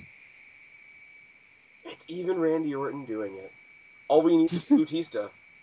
We make fun of it all the time. We, in fact, total side tangent and everything. Did you guys know that Brodus Clay's music was recycled? That somebody else had it before him? Oh. Yes. Yep. Ernest the Cat Miller, yes. Yeah. We watched a Royal Rumble, and we're watching an old Royal Rumble, like 2000 or something like that, and we're like... 2004, I think it was. Was it 2004? I don't remember, but we were like, is that Brodus Clay's music? WWE recycles everything. Oh, can I tell you something funny about recycling music? You remember CM Punk's first theme, This Fire Burns? Yeah. Yes. Originally, that was meant for Randy Orton. Yep. There is a video of Randy Orton coming out on SmackDown to Fire Burns. I got another one for you. Remember Cesaro's original music before the ambulance ship? Yes. Yeah. That's a remixed version of Dean Malenko's. Nice. WWE recycles everything. Music is a remix of his dad's. Which I think he has the most badass music. Who knew WWE was such a green company and using all this recycled material? Oh my god, that's horrible. And depending on the right night of Raw, recycled wrestlers. Oh. Charlotte Flair's remix of Ric Flair's music is kind of badass too. I'm not gonna. I like it. It works. It works for her. Well, yeah, because it's a direct thing. Like they're calling her Charlotte Flair. Like Curtis Axel. Like yeah, they're tying it into like his relatives' names and all that, but like they're not doing it as directly. Just as long as we never like acknowledge that Wyatt and Bo Dallas are related, then we're good. So that next match we were going to do 2 minutes ago. Orton versus Rollins. Rollins is going over. Yep. I think Rollins cashes in no matter what. I'm saying the only way that Rollins loses is if he's cashing in at the end of the night. That's my cliffhanger, because they'll want to get Randy Orton is like the returning conquering babyface, so that's the only reason that he might win this. But then it'll be a case of Rollins being a spoiled brat, wanting to steal the moment at WrestleMania, and then that'll motivate him to cash in at the end of the night. I could see that. But Rollins wins flat, and that's his WrestleMania moment, or Rollins loses and makes up for it at the end of the night by cashing in. Anyways, Another match that's happening for the dignity and pride of WCW, Triple H versus Sting. Who doesn't think that Sting's going to win? Sting's winning. Sting's winning. Sting winning is best for business. Oh, fuck yeah. And have Triple H go. How many May has it been since Triple H won a match? It's 29, right? It's been a while. Yeah, it's 29. I know he won. I know at WrestleMania 25 he beat Sheamus. Who hasn't beaten Sheamus? That's true. But I just that's the first one that comes to mind. Kristen, pause for a second. He beat Sheamus. That puts him on the same level as Rusev. Yep. I'm just saying, that's the last one I remember him winning. He lost to Taker twice, he lost to Brock, and then he lost to Bryan. No. He beat Brock at Mania. Okay. Yeah, he beat Brock. Yeah, he did beat There's Brock. the last time he won, then. Yeah, so 29, he won at 29 against Brock, 26 against Sheamus, 25 against Orton, and... Oh, you're right, 25 was Orton. And then... I know why I just remembered that, because I was trying to block it out of my mind because it was a horrible, horrible match. It's a 5-star classic. So you and I have vastly different opinions on 5-star classics. So let's put it this way: the last 10 WrestleManias that he's been a part of, he's only won 2 of them. 29, 26. Oh, I'm sorry, 25. Oh, yeah, and let me say this. Didn't he beat Shawn Michaels in one of them? For the YWC guys out there in general, this is the guy that supposedly never puts anybody over. Right. No. I think at one point he was that guy, but I don't think he's still that guy. Triple H never wrestled one-on-one with Shawn at WrestleMania. The only one he did was WrestleMania 20 with Triple H, Shawn Michaels. And oh, look over there. There's the world title. Oh, yeah. And he who should not be named. Oh, my. We don't even need to bother hiding away friggin' Chris Benoit. We have our own new version. Daniel Bryan is Chris Benoit without the murderous tendencies. How do you know that? Did you ever see that picture that somebody put up on Facebook? It showed like the parallels of their career. Oh, the headbutt, who they won to, who they lost to, what they did in a triple threat match. Yeah. And then Breeze just like, I don't like the looks of this. Oh God. So it literally like showed like Daniel Bryan doing Benoit doing a headbutt, Bryan doing a headbutt, crossface, yes lock, triple threat for the world title at WrestleMania 20, triple threat for the WrestleMania at 30, losing it, fighting Kane at the next pay per view, And then 3. No, and then it goes to, I'm trying to remember how it all works. Losing the belt, and then it goes to a ladder match at next year's WrestleMania, and then Breach is like, I don't like where this is going. it is scary parallels, but okay, so Sting's definitely going over. Nobody else is disputing that. Yeah. No. Sting is definitely going. But will he bring his back? WCW thing, and it was a lame angle because it's like 15 or 16 years too late. I like that Sting came out on Raw and said, this isn't about WCW. That would be silly. This is about me destroying Triple H. Like, I like that they at least did that. That's WWE admitting their own mistake. If they did this at WrestleMania 19, it would have been so fucking over. If they did this maybe, at the time of the invasion. That's what I mean. Right after the... Well, no, I would have done it... There's 2 times that Sting coming in would have made sense. During the invasion or when Vince brought in the NWO. Well, no, what I was saying was if they did it at 2003, Triple H had the world title then. You could have Sting fight him for that. It would have been so much over because WCW would have been at least somewhat relevant, more relevant than it is now. Yeah, him walk in and say, "Hey, that's mine." Oh, I want it back. If Sting's going to have a WCW memorial match, he might as well pull Booker T off commentary. Oh, shucky ducky now. Can you imagine if Sting came out to Metallica? His old WCW theme song for us. Awesome. I prefer that. That'd be bad. Well, WWE owns his theme now, right? Yeah, but the one the Metallica one. Yeah, the one that played when he won, not when he came to the ring. Yeah. I don't like his WWE theme. Even when they were advertising WWE 2K15 game, and they had like all the orchestra guys like in Sting paint, they were playing his old theme from WCW. And then I prefer that one with the orchestra. Yep. Yeah. Well, yeah, that's his theme, and I don't know why they would use that for the WWE game and still give him this new shit. Because it sounds like horror movie superhero music. Because they want to make money on people buying more shit. What are they going to buy? They're not, selling those stupid music CDs anymore. But remember, in WWE, he is not Sting. He is Borden Steven. Borden Stevens? Yep. No, he's the vigilante, guys. Yeah, the vigilante. He's not the icon. He's the vigilante. Wait. Kristen, did you say this wasn't Batman? Yes, Sting is Batman. No, Sting is the Joker. Sting was the Joker in TNA. Wait, I thought Sting had a Batman. Oh. Lame. Oh.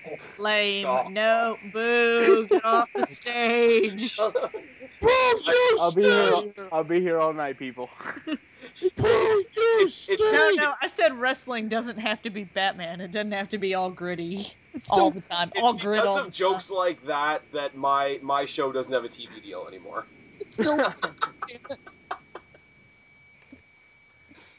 Anyway, so Sting's winning this. Next. Yep, Sting wins. Gonna win with distraction roll-ups. Yeah. Here's my question though, and I hinted towards this at the Battle Royal. I'm gonna say it now.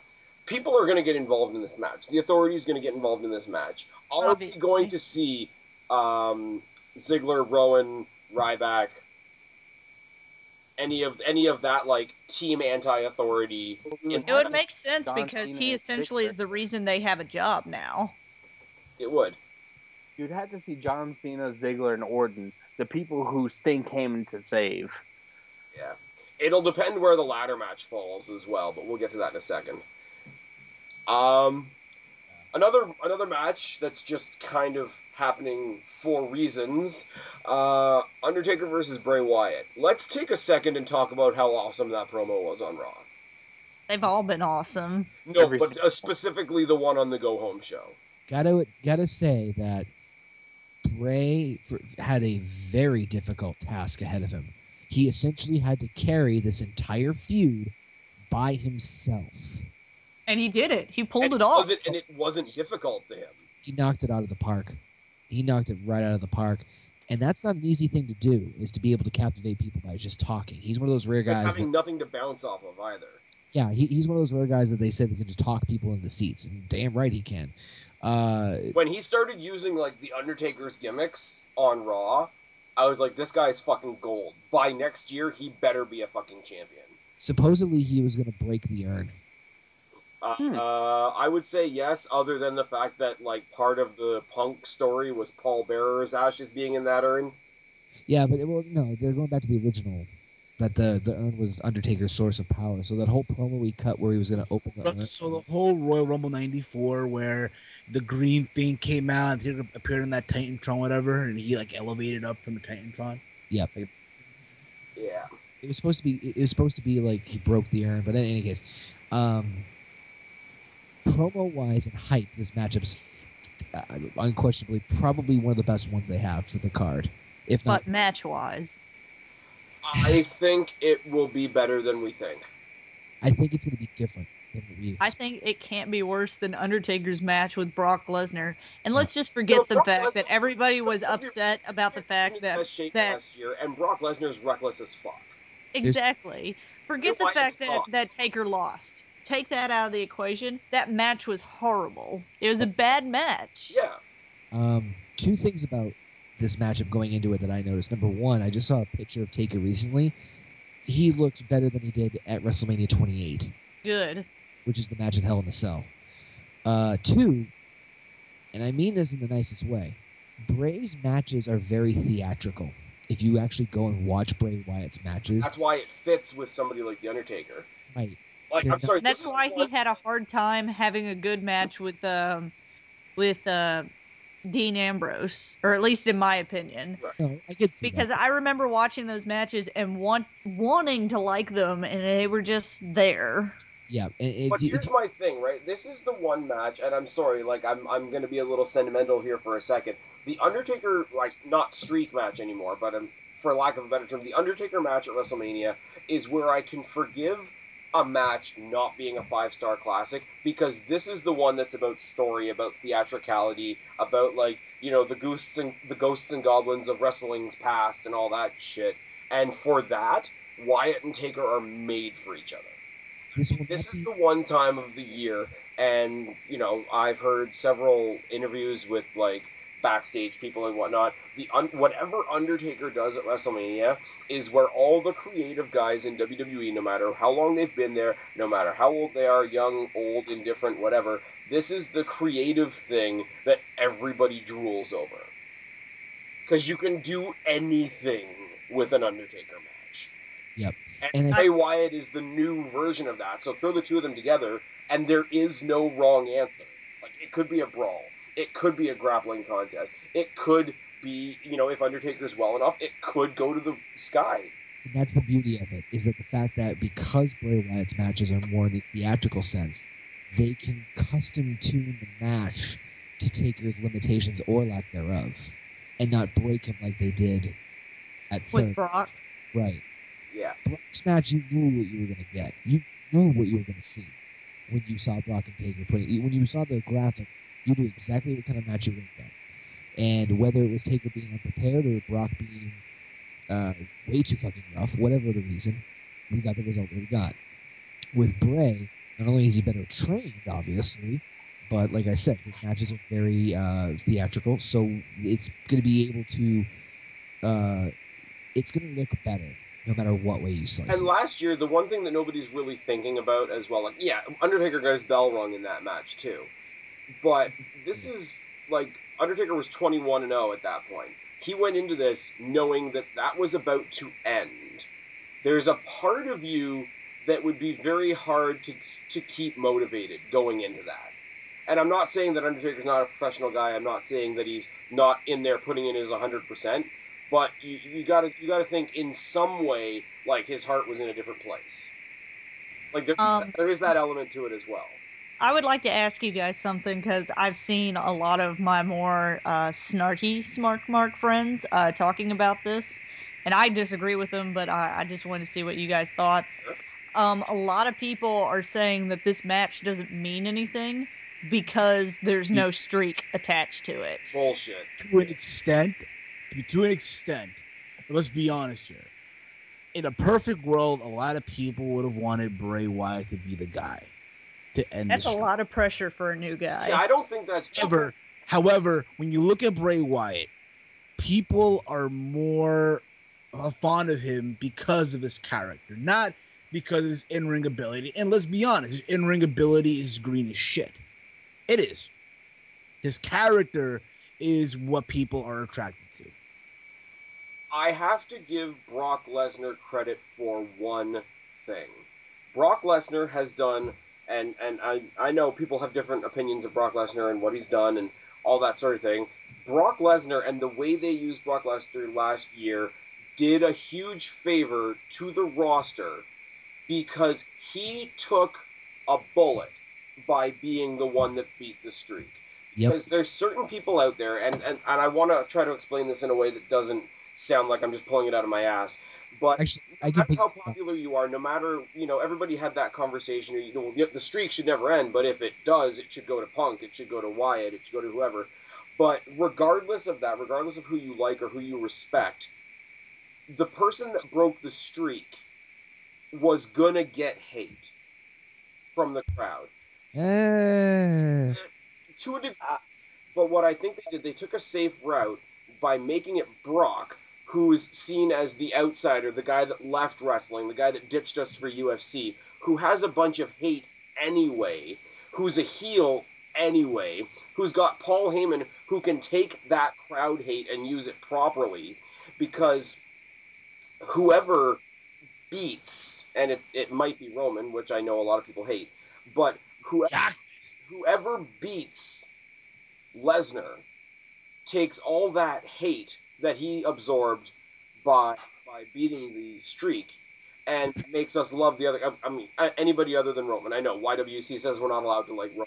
Hypothetically speaking, say it was Daniel Bryan and everybody jizzes their pants, right? No. Say it was Dolph Ziggler. Was created by beating the streak, but that Lesnar did, because Lesnar just sat there and took a bullet, will then be passed on positively to whoever beats. Transference, yeah.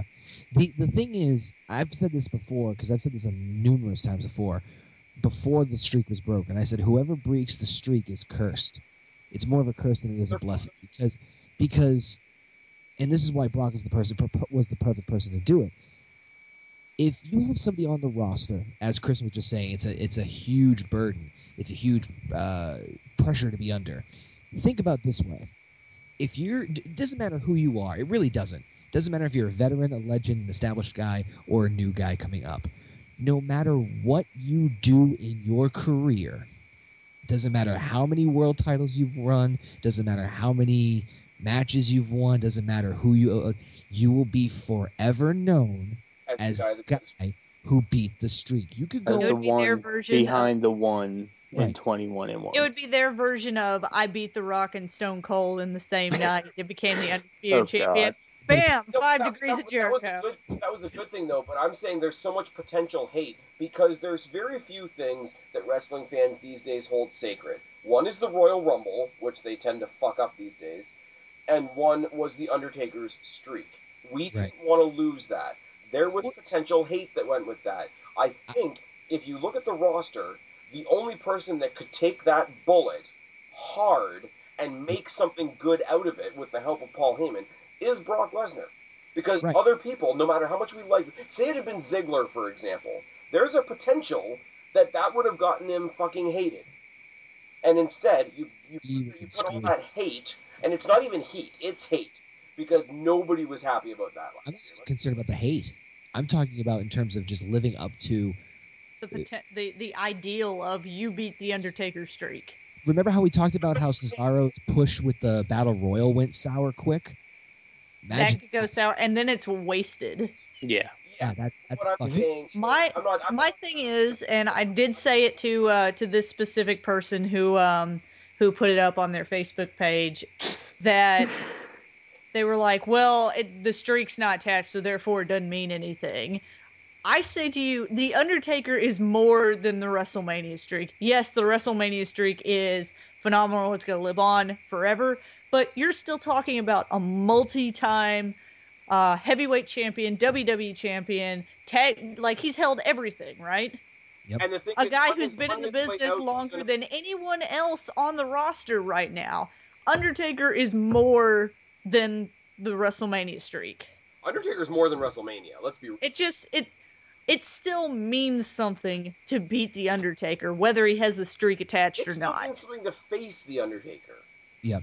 But what I'm saying now is Undertaker, one of the most respected guys in the business. We know this. It doesn't really have to be gone over. But because he's so loyal to the business, he's going to want to put one or two people over on his way out. If the streak was still hanging over our heads, that wouldn't have happened. If he was still undefeated now, I wouldn't have much hope for Bray Wyatt. No. Now, for the first time in a long time, the Undertaker match is unpredictable at WrestleMania. And that is something that we haven't seen since he was a full-time guy on the roster. So at the end of the day, no matter what angle you want to attack it from, Brock Lesnar did us a favor.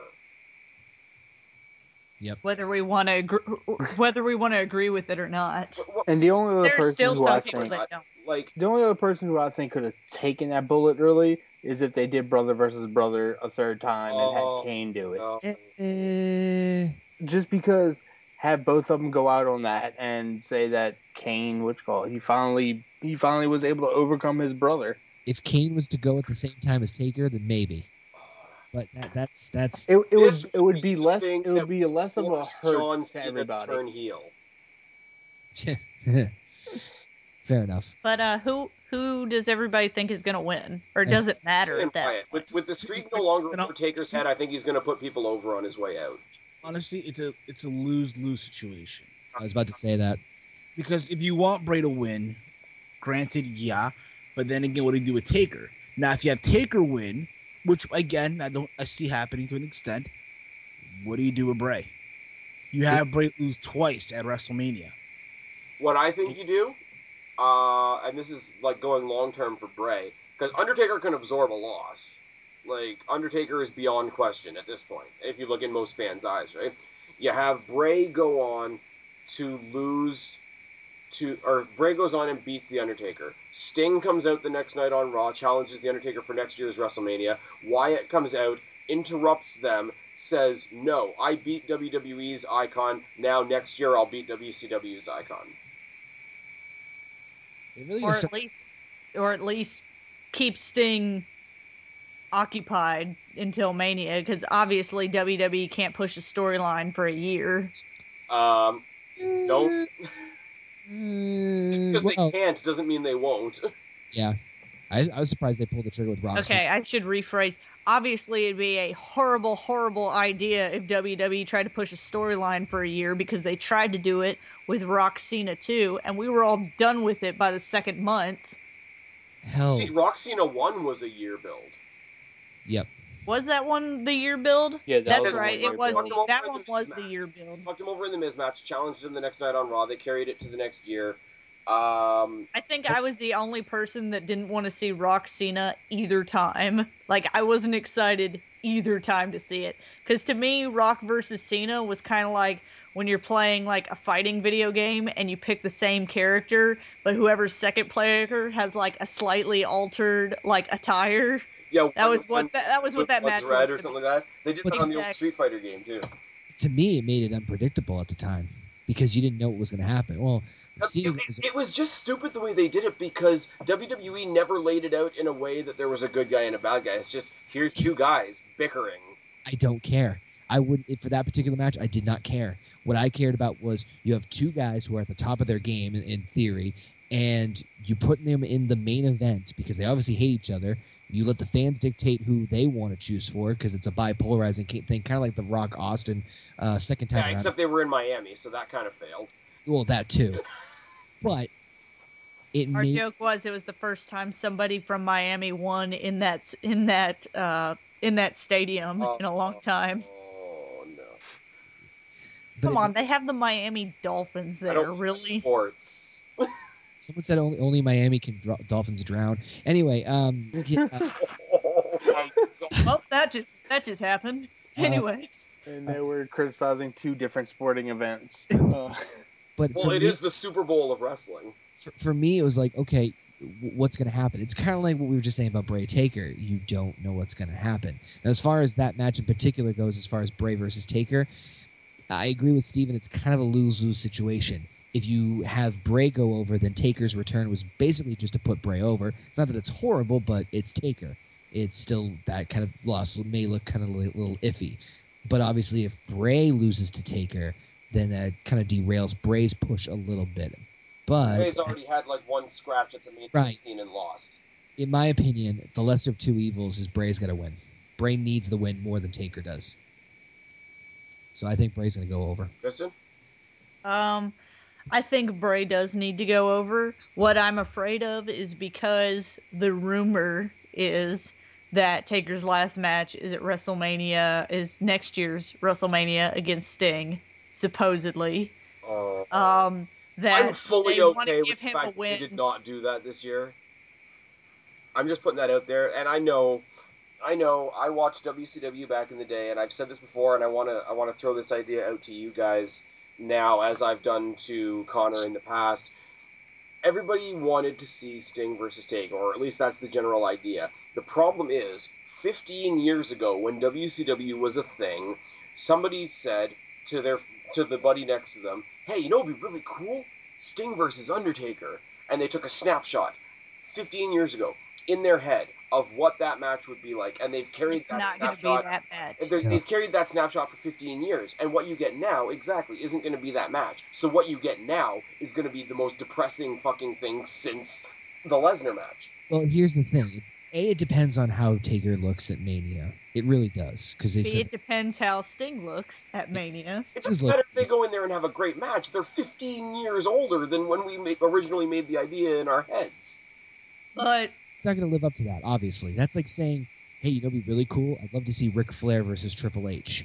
It's going to be horrid because Well, my thing is, because of the fact that... He starts bleeding within the first 5 seconds. Hypothetically, we're going to have that match next year. So I feel like WWE will feel the need to give Undertaker a win just to I don't know, give him a little bit of something momentum behind him for when they face Sting. Bray needs the win. Bray needs to win. Yep. Steve, and I hope they get to it. What do you think? Say that again? I said you're quiet over there. What do you think?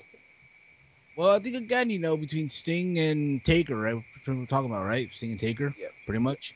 I think, again, it's one of those things where, you know what? Is it going to happen? Most likely next year. It's going to happen.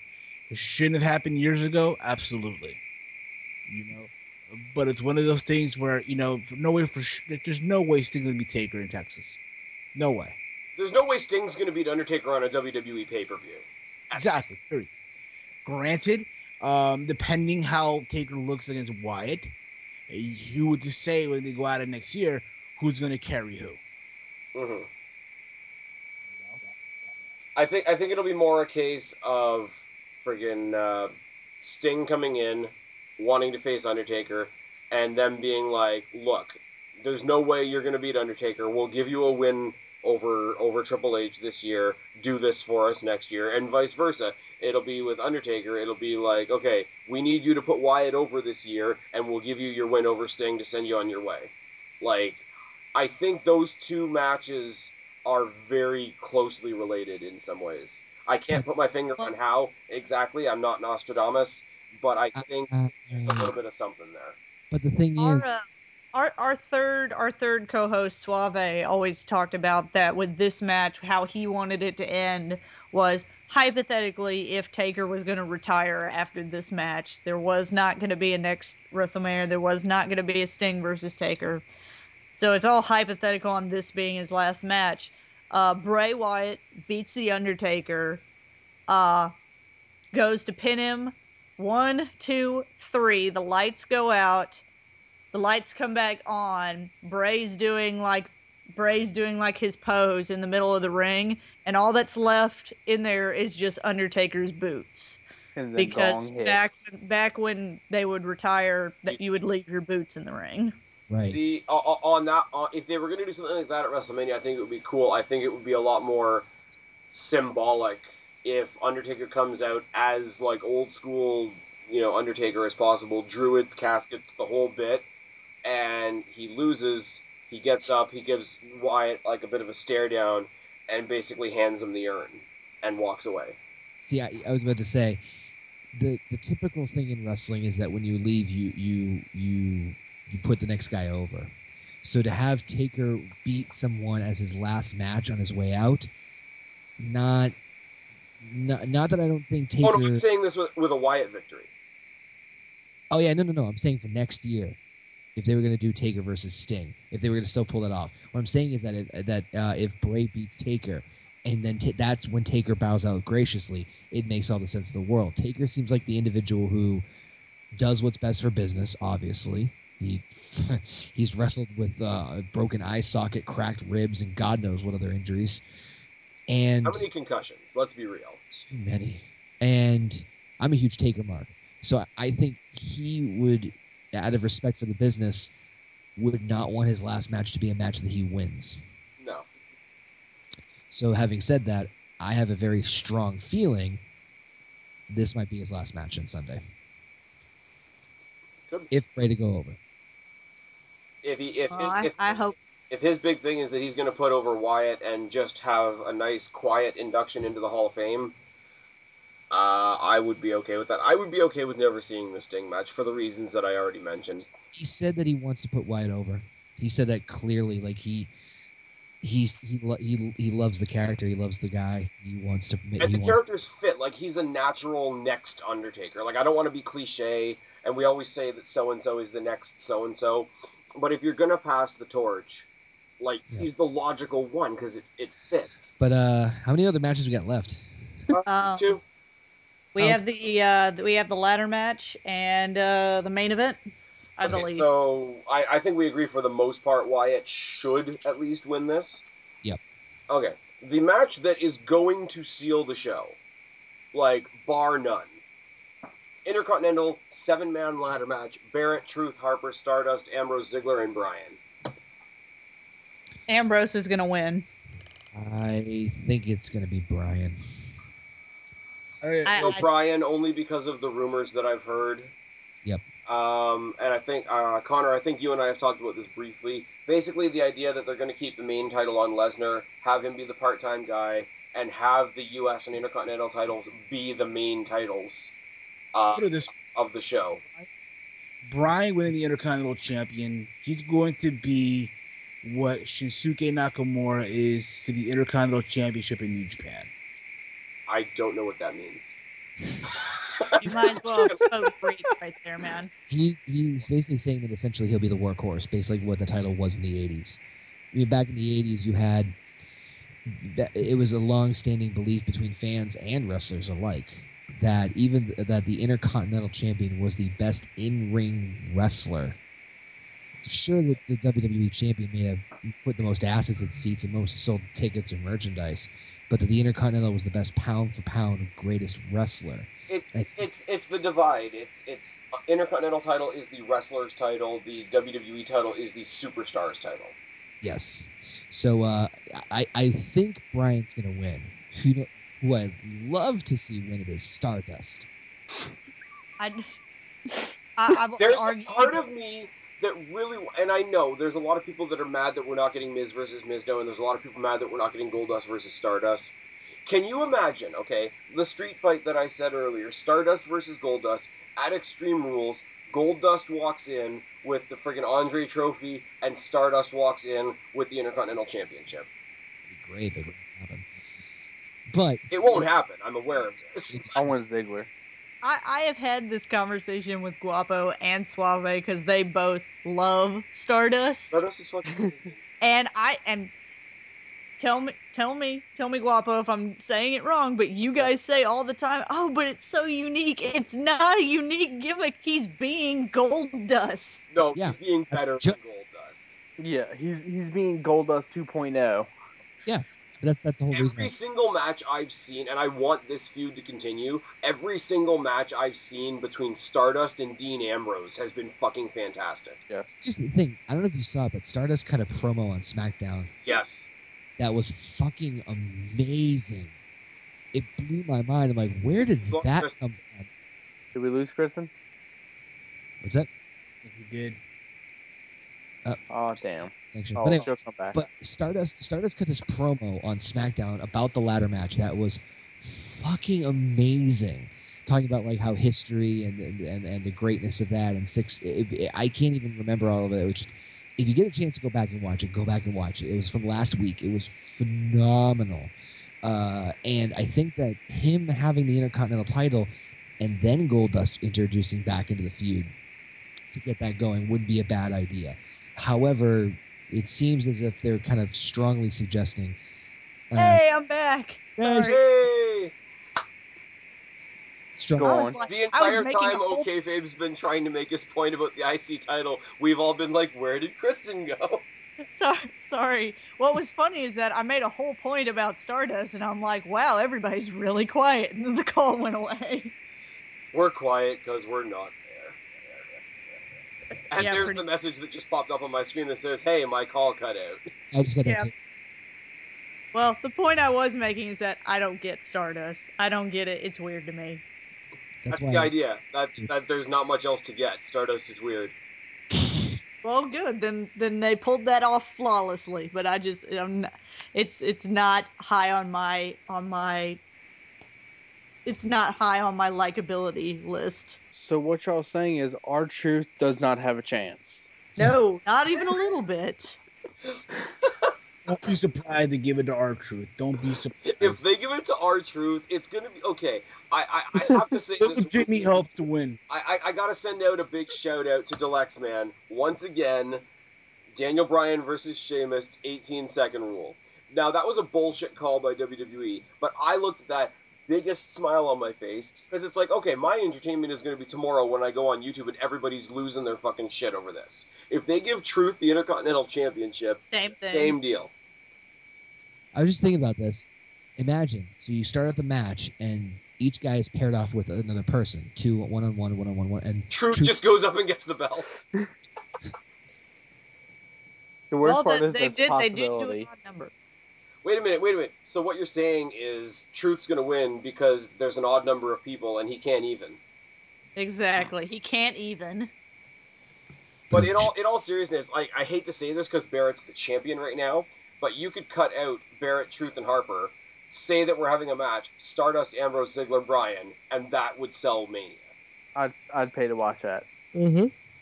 I don't know. Like, everybody says... There's two things that I've heard in the YWC, and I'm going to spit out both of them, and then I'm going to let you guys comment on it. The one is that, oh my god, look at all these talented guys. Look, they just had to shove them in this match because they had nothing for them. And like, well, what they've shoved them in for them is pretty fucking phenomenal. And second of all, the idea that there's no build to this match. Whereas, okay, Barrett lost to Ambrose in a non-title match, which should get him a title match. He fucks with Barrett a lot, so that other people also lose to Barrett, so that they also deserve title shots. They all pursue him until he goes fucking crazy, and they get thrown in a ladder match. That sounds like a storyline to me. That's a pretty good storyline. Pretty good build.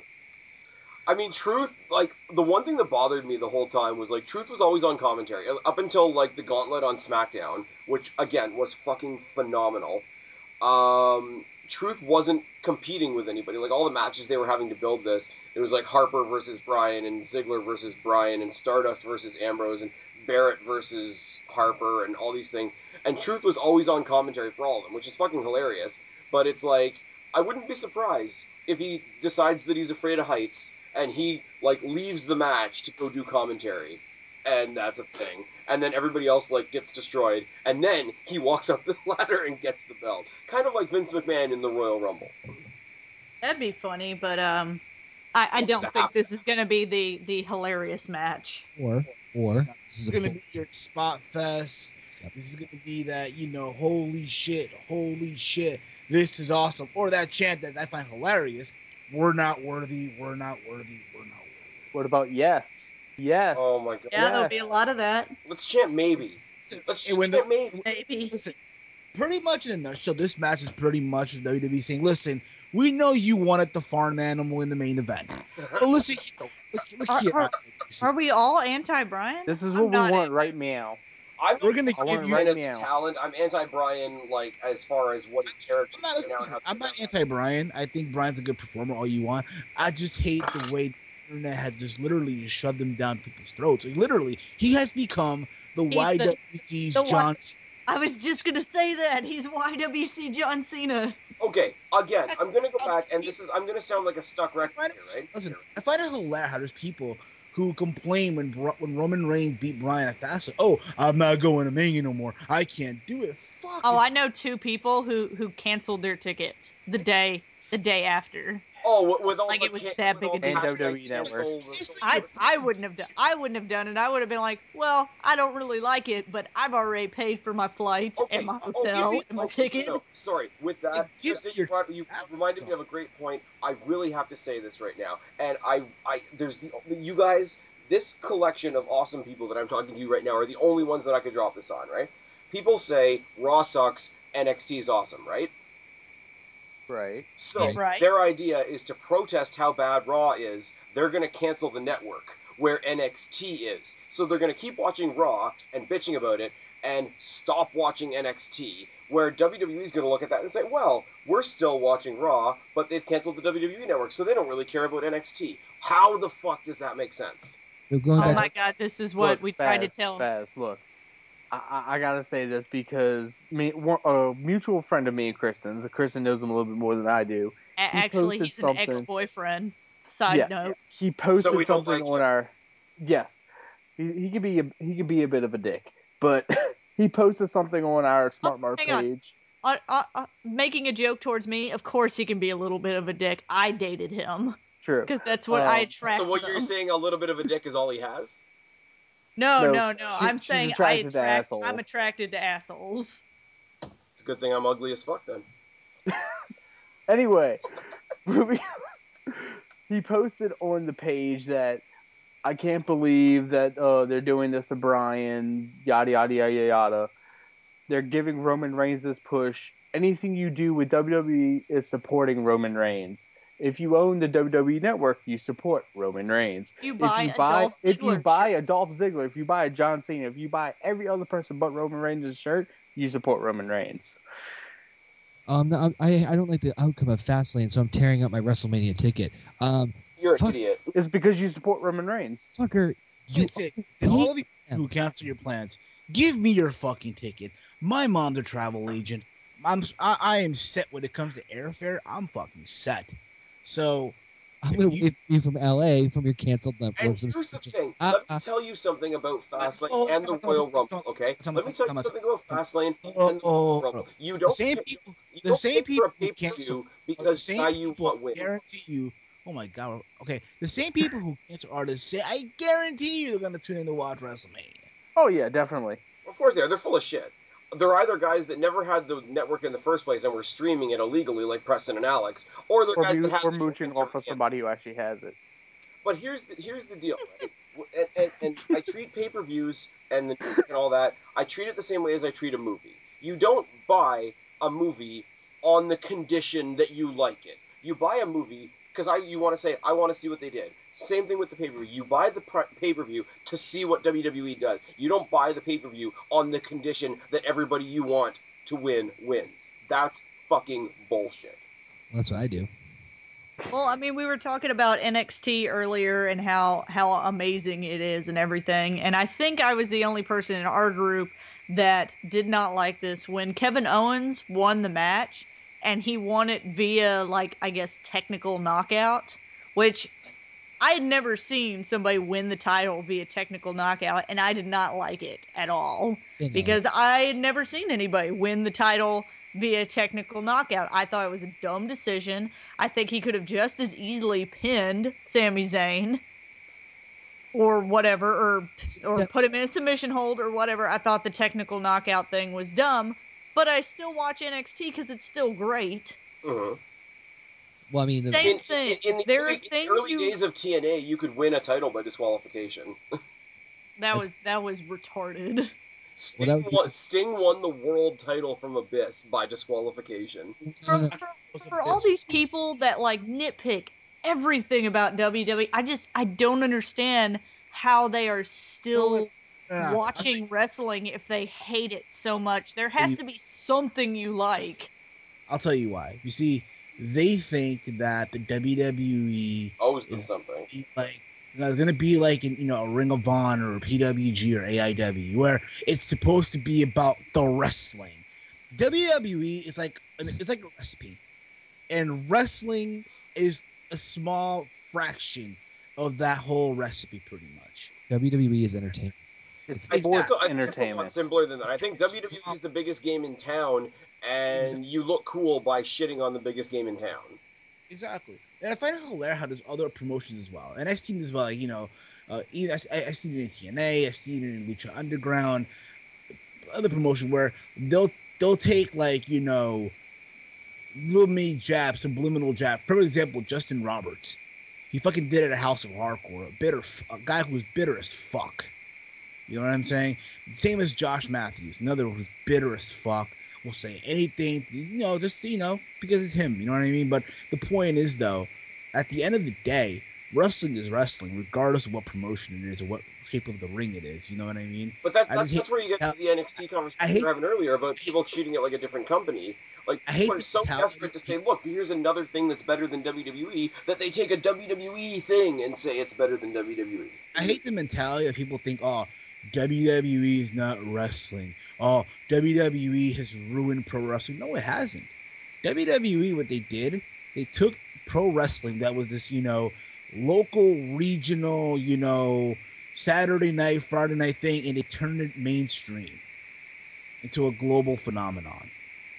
It's prime example is like when they do something like we talked about before, like the WLC match, or when you have something like, okay, I didn't like Santino, so bad example, but like, who are the two like lowest of the low jobbers right now? You take Zack Ryder, Heath Slater, give them a comedy feud. Oh, this is silly, this is stupid, this is da da da da da. I guarantee you, at the most, that silly, stupid thing that seems to be bothering you so much will get 2 minutes on Raw. Go take a piss. Go take a smoke. Go have another drink. Go, I don't even know. Tell mom to change your diaper. Like, I don't know what you want me to tell you, these people. Let's even more. Make me a sandwich. What's more hilarious? How there's people on Twitter, and I've seen this myself on Twitter. They'll tweet to wrestlers, hey, leave WWE, go to Ring of Honor, go to New Japan, go to TNA, or don't go to WWE, whatever. Like, since when the fuck are we gonna tell wrestlers where to? Who the fuck? Guys out there, like, I swear to God, and this is like while I'm watching TNA, sort of half-assedly, right? People out there on Twitter saying, "Oh, Joe, don't go to WWE. Your career will be over." No, it will be restarted. Exactly. Oh, So we were talking about the Intercontinental title. Yeah, we were. Honestly, I can find something good in any one of these guys winning. I really can. Barrett deserves more than he gets. I'm not gonna like shoot him to the moon and say he's the best thing ever, but Barrett deserves more than he gets. Truth will just be funny. Harper is also that would be strange. What? Harper is strange, but like, can you imagine like a series between like Harper and Stardust going forward to Extreme Rules? No. That would be wacky to the umpteenth degree. Wacky. Oh, here's a little side note. This is kind of backtracking a little bit. Do we think that Harper, Rowan, or for that matter Sting are going to get involved in the Wyatt Taker match? No. I think I don't think they're going to get stay one-on-one. Okay, fair enough, because that was an idea tossed around a while ago. Stardust could win it. Stardust, it would kind of be cool because he brought back the old Intercontinental title, and it's been a big, long, character-driven loop to get back to it. So that could be a cool. Excuse me, I think Cody Rhodes brought back the Intercontinental title, not Stardust, because as far as he's concerned, that is a completely different person. Listen, Black. Because people will chant Cody at him, and he freaks out. This is his mind. You know what's funny? Because Lillian Garcia seems to botch a lot recently. If he won this ladder match and accidentally introduced him as the new champion Cody Rhodes, he needs to lose his shit, and that'd be awesome. Would they? Fucking disaster kick to Lillian Garcia. All right, guys, let's move on to the main event. I gotta go to work in the morning. I'm saying the main event of the evening: Roman versus Lesnar. Hold on. Versus Cockfist. No. Cockfist versus Let's Do This. No. Cock Chestnut versus Cockfist, and I'm going with my boy Cockfist. Cockfist versus Bork Laser. How many people didn't see the news thing last night about him renewing his contract with WWE? No, I think we all saw it. I did. I don't dislike Roman Reigns. I know that's the cool thing to do right now. I don't hate the guy. Obviously his mic skills need a lot of work. But I mean, he's a newer guy. He hasn't been around very long. So I mean, it's okay that he's green. I mean, we can talk about that he's not ready, and the wrestlers can talk about, well, you're never ready for WrestleMania. No, he's not ready. He's not ready in the ring. He's not ready on the mic. I've been saying this for weeks, that essentially we have two people headlining WrestleMania who can't talk without assistance. Here's my thing, right? I hate Daniel Bryan so much that I wanted Roman Reigns to win because I'm like vindictive or something. Roman was not my first choice to win the Royal Rumble.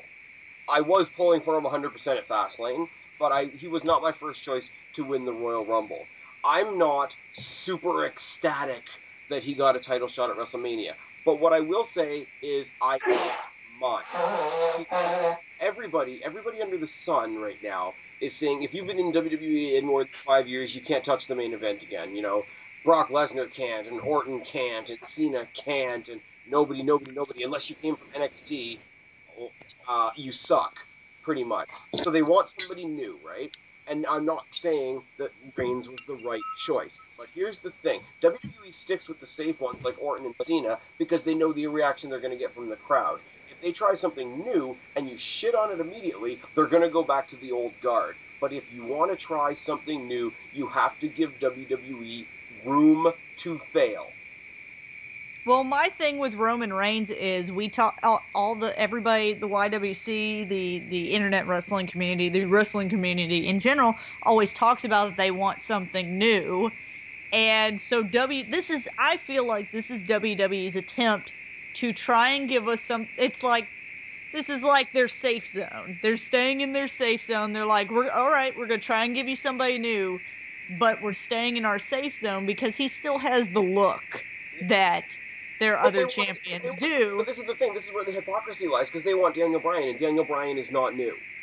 No, Daniel Bryan is not new. Well, in fact, I did not think he should be fighting Lesnar for the championship because I'm like, I feel like Daniel Bryan. One, it's the underdog storyline that I've already talked about earlier with Rey Mysterio, but it's also last year, at least to me, Daniel Bryan winning after overcoming the odds, after the Authority time and time again trying to knock him down and make it to where he didn't succeed, and then he beats Triple H, and then he wins the title in the same night. And it was a great ending to this like struggle that he's had for like a year. And then I feel like him headlining WrestleMania again against Brock Lesnar, I felt like it would take away from how incredible that moment was. And I think Kristen said this a second ago, or Steven said it too. Daniel Bryan is the YWC's John Cena. Now, last year, I will say, yes, great. If you're a Daniel Bryan fan, last year's WrestleMania was a great story. It was his time. It was his year, whatever. I will give him that. He's a phenomenal talent. I'll never take that away from him. But look at WrestleMania logically. Once again, went into WrestleMania with a bad shoulder. Had a great match, a great grueling match with future Hall of Famer Triple H. Got double teamed by Triple H and Stephanie after the match, including a shot into the post and I believe a sledgehammer shot. Correct me if I'm wrong. Yes, I believe. I mean, it was a WrestleMania match with Triple H. There was probably a sledgehammer shot. This is true.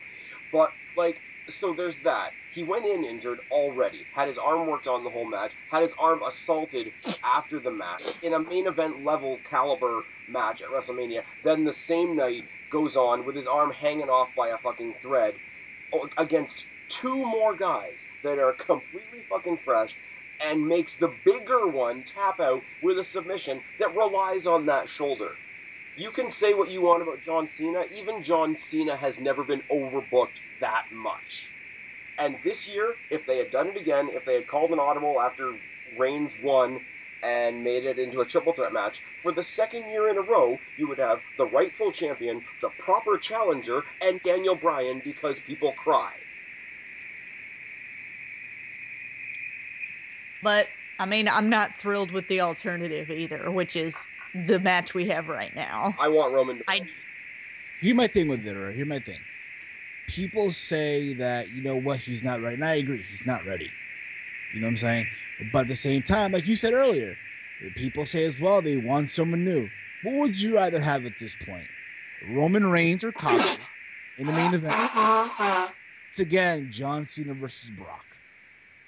Yeah, despite the fact that Roman is probably not ready.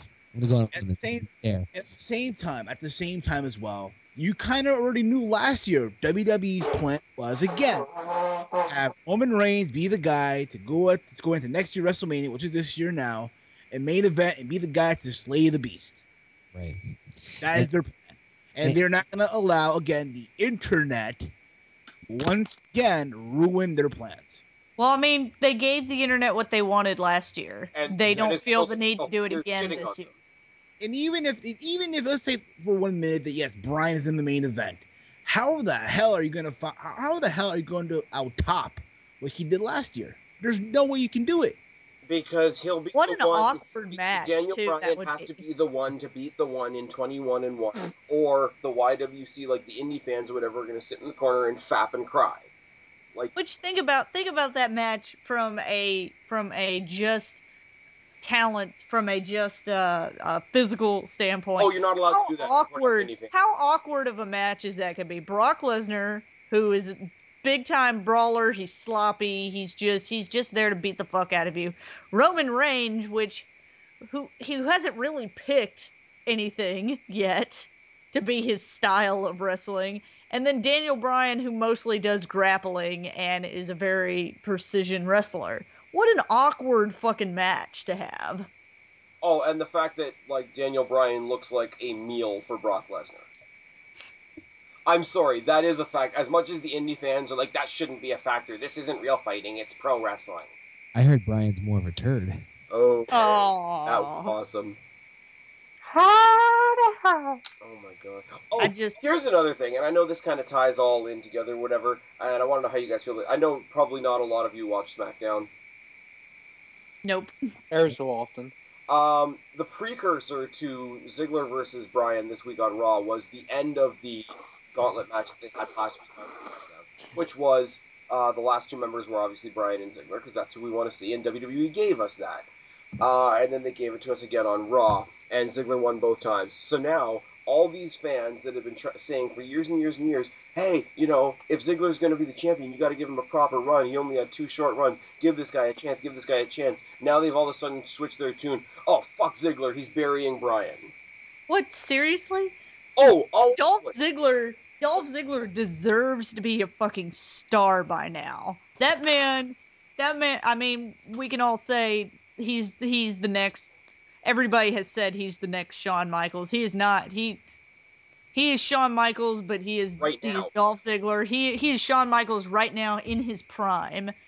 That man deserves to be a star right now, and what WWE has done to his career is criminal. Oh, for sure. But no, there's this thing all of a sudden. Everybody knows it's an unsaid, like, known thing that WWE's fucked Ziggler for years. But now all of a sudden, because he's had 2 matches and happened to get victories over Daniel Bryan, oh, fuck Ziggler, he's burying Bryan. Like, really? Yeah, fuck those people. How do you bury Bryan with 2 matches? Yeah. On a Raw and SmackDown. This is the same man that when he debuted in WWE, in NXT, whenever it was like a competition and not its own brand, lost every single match in NXT. Yeah, that was his gimmick at the beginning, was that he lost all the time. Build in NXT, and he'd be where he should be now. I'm like, he owned fucking shop at WrestleMania last year. Like, it's just like, okay, so we're going to have Daniel Bryan in the main event from now until forever? Congratulations, he's Cena.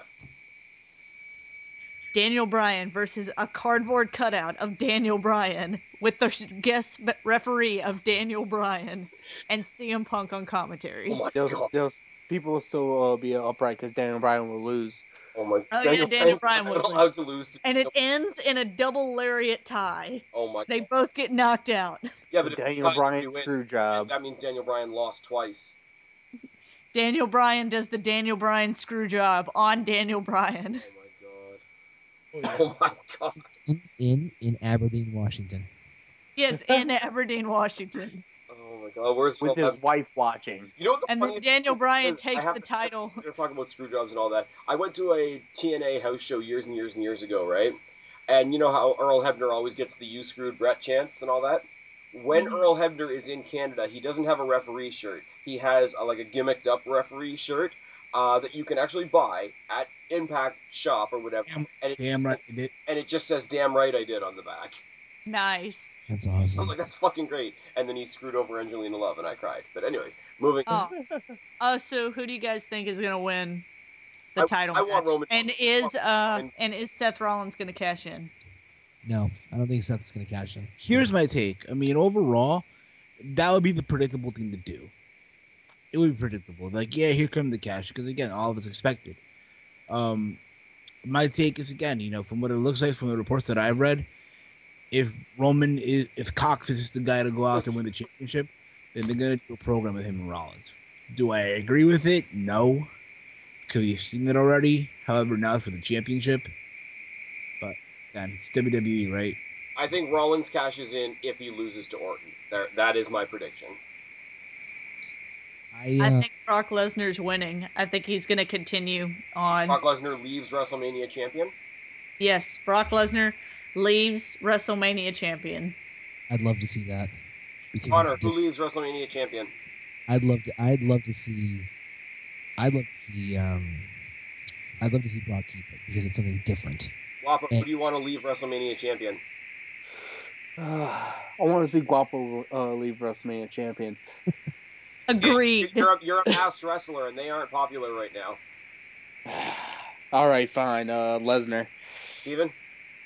Cockfist. You think Cockfist is leaving? And I think Roman Reigns is leaving. Okay. Does anybody have anything else to say before we close this up? I have something else to say. I think at the end, when Brock Lesnar does win the title, he's going to hold the title over his head and then remove the latex mask that's been Brock Lesnar's face this whole time, and it is going to be Guapo. Oh my god. I like this. What do you guys think of the idea of friggin' Roman Reigns turning heel with Paul Heyman as his manager and Brock Lesnar going face? Because I've heard that. I find the same situation that we're in right now, which is Brock Lesnar can't talk. So. Yeah, but a guy that Brock can't Lesnar talk only around Paul sometimes Heyman. is okay. But Brock Lesnar could just team up with John Cena and have Lana there with him. Oh yeah, that's right, because Lana gets kidnapped by John Cena. Hold on. The tag team of John Cena and Brock Lesnar, and their tag team name is the new American Heroes of the Russian Federation. No. You have Brock Lesnar and John Cena form a tag team with Lana. Then they recruit one final person to create a new version of the NWO, and that one person is, of course, the leader, the anarchist himself, Fandango. Fucking yes. Which, by the way, Lesnar and Cena's tag team name would not be that. It would obviously be Tap Out at 2. No, it would be like you can't see pain. No. Throw Orton in there. Tap Out at 2 out of nowhere. Tap Out of 2 out of nowhere. Oh yeah. My god, this is Tap Out of 2. Yep, just call him Because Money. The real best for business. How about Because of Reasons? I like that. Because of Reasons. No, if it's Lesnar, Orton, and Cena, their logo is a Vince McMahon smiley face that just says "Because fuck you." Okay, I have to, guys. It's like 20-2 in the morning. I'm sorry. We gotta do this again for Extreme Rules. Oh fuck yeah. Yes. You guys down? Yep. Let's do it. Kristen, you're my longtime holdout. I said I'm game. I'm game. All right, you've said it. Everybody's heard it. You guys are all down for Extreme Rules tackle next month. Okay, Guapo just has to bug the bejesus out of me and make sure I don't go to sleep early. Look, you see what I do with the Facebook comments and the countdowns and such, so we're good. So is that what that is? Is that your way of trying to bug the bejesus out of me so I won't forget? There we go. Because it does not work. It doesn't bug the bejesus out of me. You had to do a silly thing like give me your Skype name. You fool. Anyways, but you had my Skype name. Yeah, but I had to re-add you. Skype's fucking weird. It is. I'm gonna do this quick. Probably also I haven't been on here in forever. It's true. I'm gonna do a quick rundown right now. OKAYFABE. Tell them where they can find you, buddy. Cool. Actually, the easiest is okayfabe.com, Twitter at okayfabe, youtube.com/okayfabe forever. And I don't know, should I plug my indie fed or no? Go for it. New Alternative Wrestling, facebook.com/new alternative wrestling will be coming at the end of the year. All right. So, Kristen or Guapo, tell people where they can find you. You can find Guapo and I at on youtube.com/theblackcatfeline. We are 2/3 of Wrestle Recap. Guapo, Twitter handle. My Twitter handle is Guapo_504. And if you want to contact us, it's best that you tweet Guapo because me and Fabe don't check our Twitter. I'm the only one that knows how to use Twitter, apparently. But if you do want to tweet me, I am at BlackCatFeline. Okay, Steven. I got a lot of things to, pretty much say. So go for it. You can follow me on Twitter at HeelSteven. You can subscribe to my YouTube channel, youtube.com/HeelSteven. Check out the Team Heel podcast. We go live every Friday at 11:30 p.m. It's also available on iTunes and Stitcher Radio. So yeah. There you go, guys. All right, I just want to say, guys, this has been a lot of fun. I know it took a little bit of coordinating ahead of time and all that, but thank you guys all for joining me. I've had a blast. I hope you've had a blast. I hope our audience has had a blast. And I've been Spaz, your YWC Reality Check. He's been Steven. He's been Guapo. He's been OKAYFABE. She's been Kristen. We are your YWC Reality Check. Subscribe up there. Talk down there. Start a conversation. Keep the WrestleMania conversation going. Don't be a stranger. We will talk to each and every single one of you next month. But for right now, we are tagging out. Bye, guys. Can I say one more thing? Adios. See ya. Let's hear one more thing. What's up? As always, hate, comment, and subscribe. He's Spaz Phoenix. We'll catch y'all later next vid. Cheers. You're